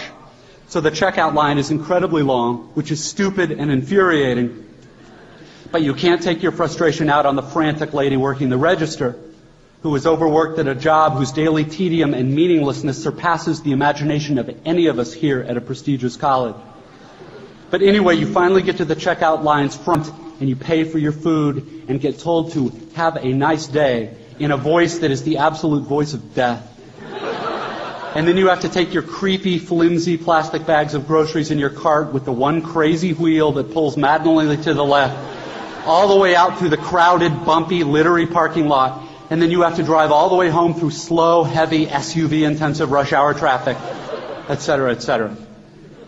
Everyone here has done this, of course, but it hasn't yet been part of you graduates' actual life routine, day after week, after month, after year.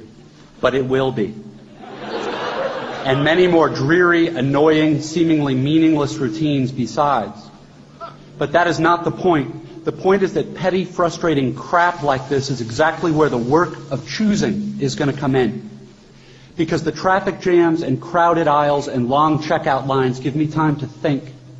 And if I don't make a conscious decision about how to think and what to pay attention to, I'm going to be pissed and miserable every time I have to shop. Because my natural default setting is the certainty that situations like this are really all about me. About my hungriness and my fatigue and my desire to just get home. And it's going to seem for all the world like everybody else is just in my way. And who are all these people in my way? And look at how repulsive most of them are and how stupid and cow-like and dead-eyed and non-human they seem in the checkout line. Or at how annoying and rude it is that people are talking loudly on cell phones in the middle of the line. And look at how deeply, personally unfair this is. Or, of course, if I'm in a more socially conscious liberal arts form of my default setting, I can spend time in the end-of-the-day traffic being disgusted about all the huge, stupid, lane-blocking SUVs and Hummers and V12 pickup trucks burning their wasteful, selfish 40-gallon tanks of gas. And I can dwell on the fact that the patriotic or religious bumper stickers always seem to be on the biggest, most disgustingly selfish vehicles, driven by the ugliest,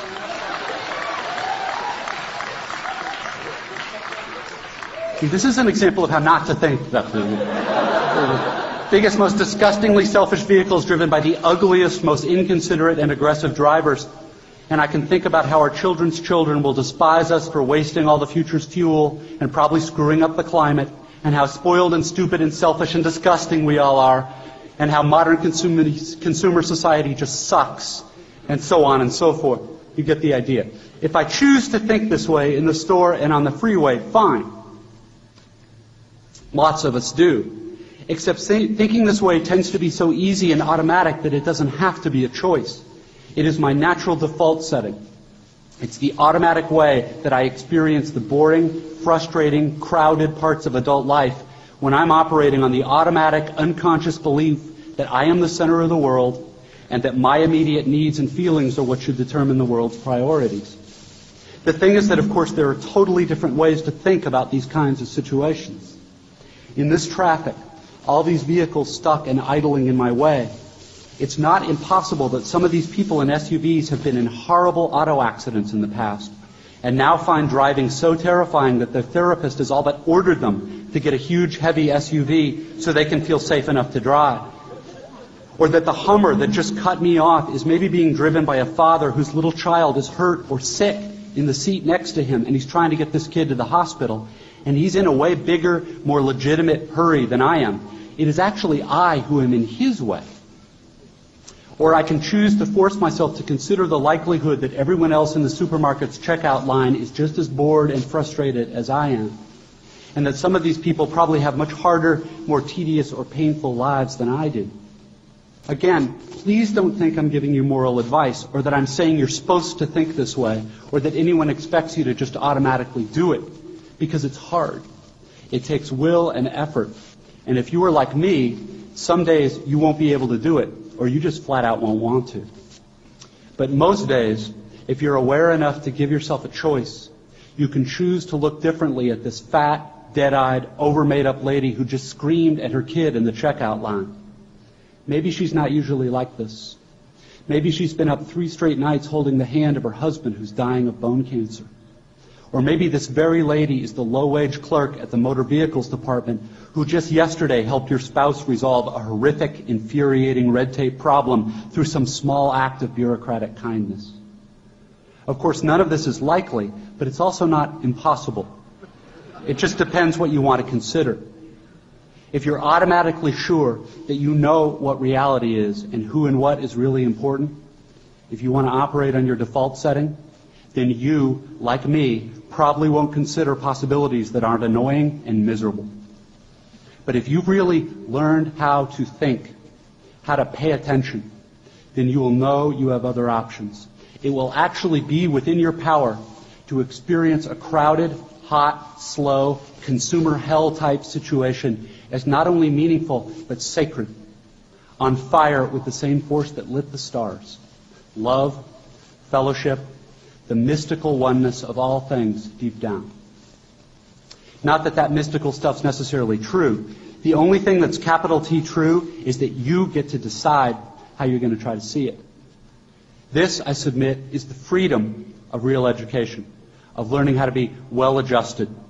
You get to consciously decide what has meaning and what doesn't. You get to decide what to worship.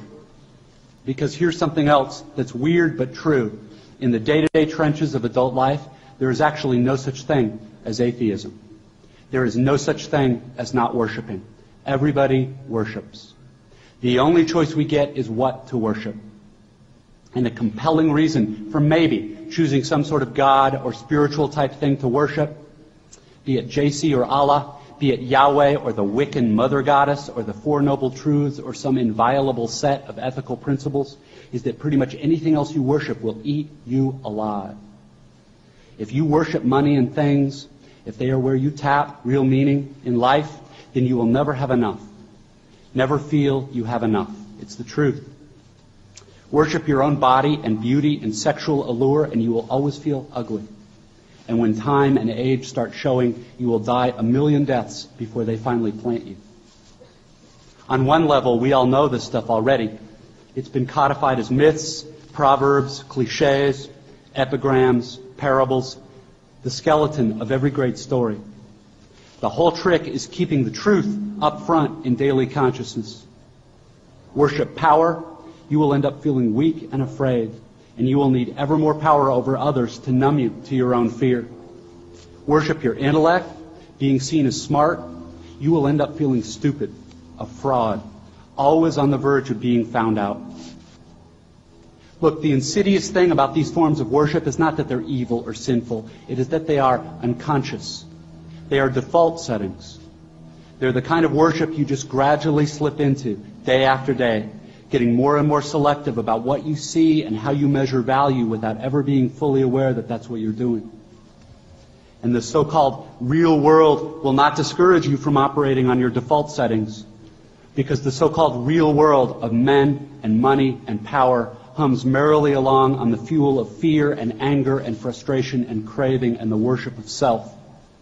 Our own present culture has harnessed these forces in ways that have yielded extraordinary wealth and comfort and personal freedom. The freedom all to be lords of our own tiny skull-sized kingdoms, alone at the center of all creation. This kind of freedom has much to recommend it. But of course there are all different kinds of freedom, and the kind that is most precious you will not hear much talked about much in the great outside world of wanting and achieving and displaying. The really important kind of freedom involves attention and awareness and discipline and being able truly to care about other people and to sacrifice for them over and over in myriad petty little unsexy ways every day. That is real freedom. That is being educated and understanding how to think. The alternative is unconsciousness, the default setting, the rat race, the constant gnawing sense of having had and lost some infinite thing. I know that this stuff probably doesn't sound fun and breezy or grandly inspirational the way a commencement speech is supposed to sound. What it is, as far as I can see, is the capital T truth with a whole lot of rhetorical niceties stripped away. You are, of course, free to think of it whatever you wish. But please don't just dismiss it as some finger-wagging Dr. Laura sermon. None of this stuff is really about morality or religion or dogma or big fancy questions of life after death. The capital T truth is about life before death. It is about the real value of a real education, which has almost nothing to do with knowledge and everything to do with simple awareness. Awareness of what is so real and essential, so hidden in plain sight all around us all the time, that we have to keep reminding ourselves over and over, this is water. This is water. It is unimaginably hard to do this, to stay conscious and alive in the adult world day in and day out. Which means yet another grand cliche turns out to be true. Your education really is the job of a lifetime, and it commences now. I wish you way more than luck.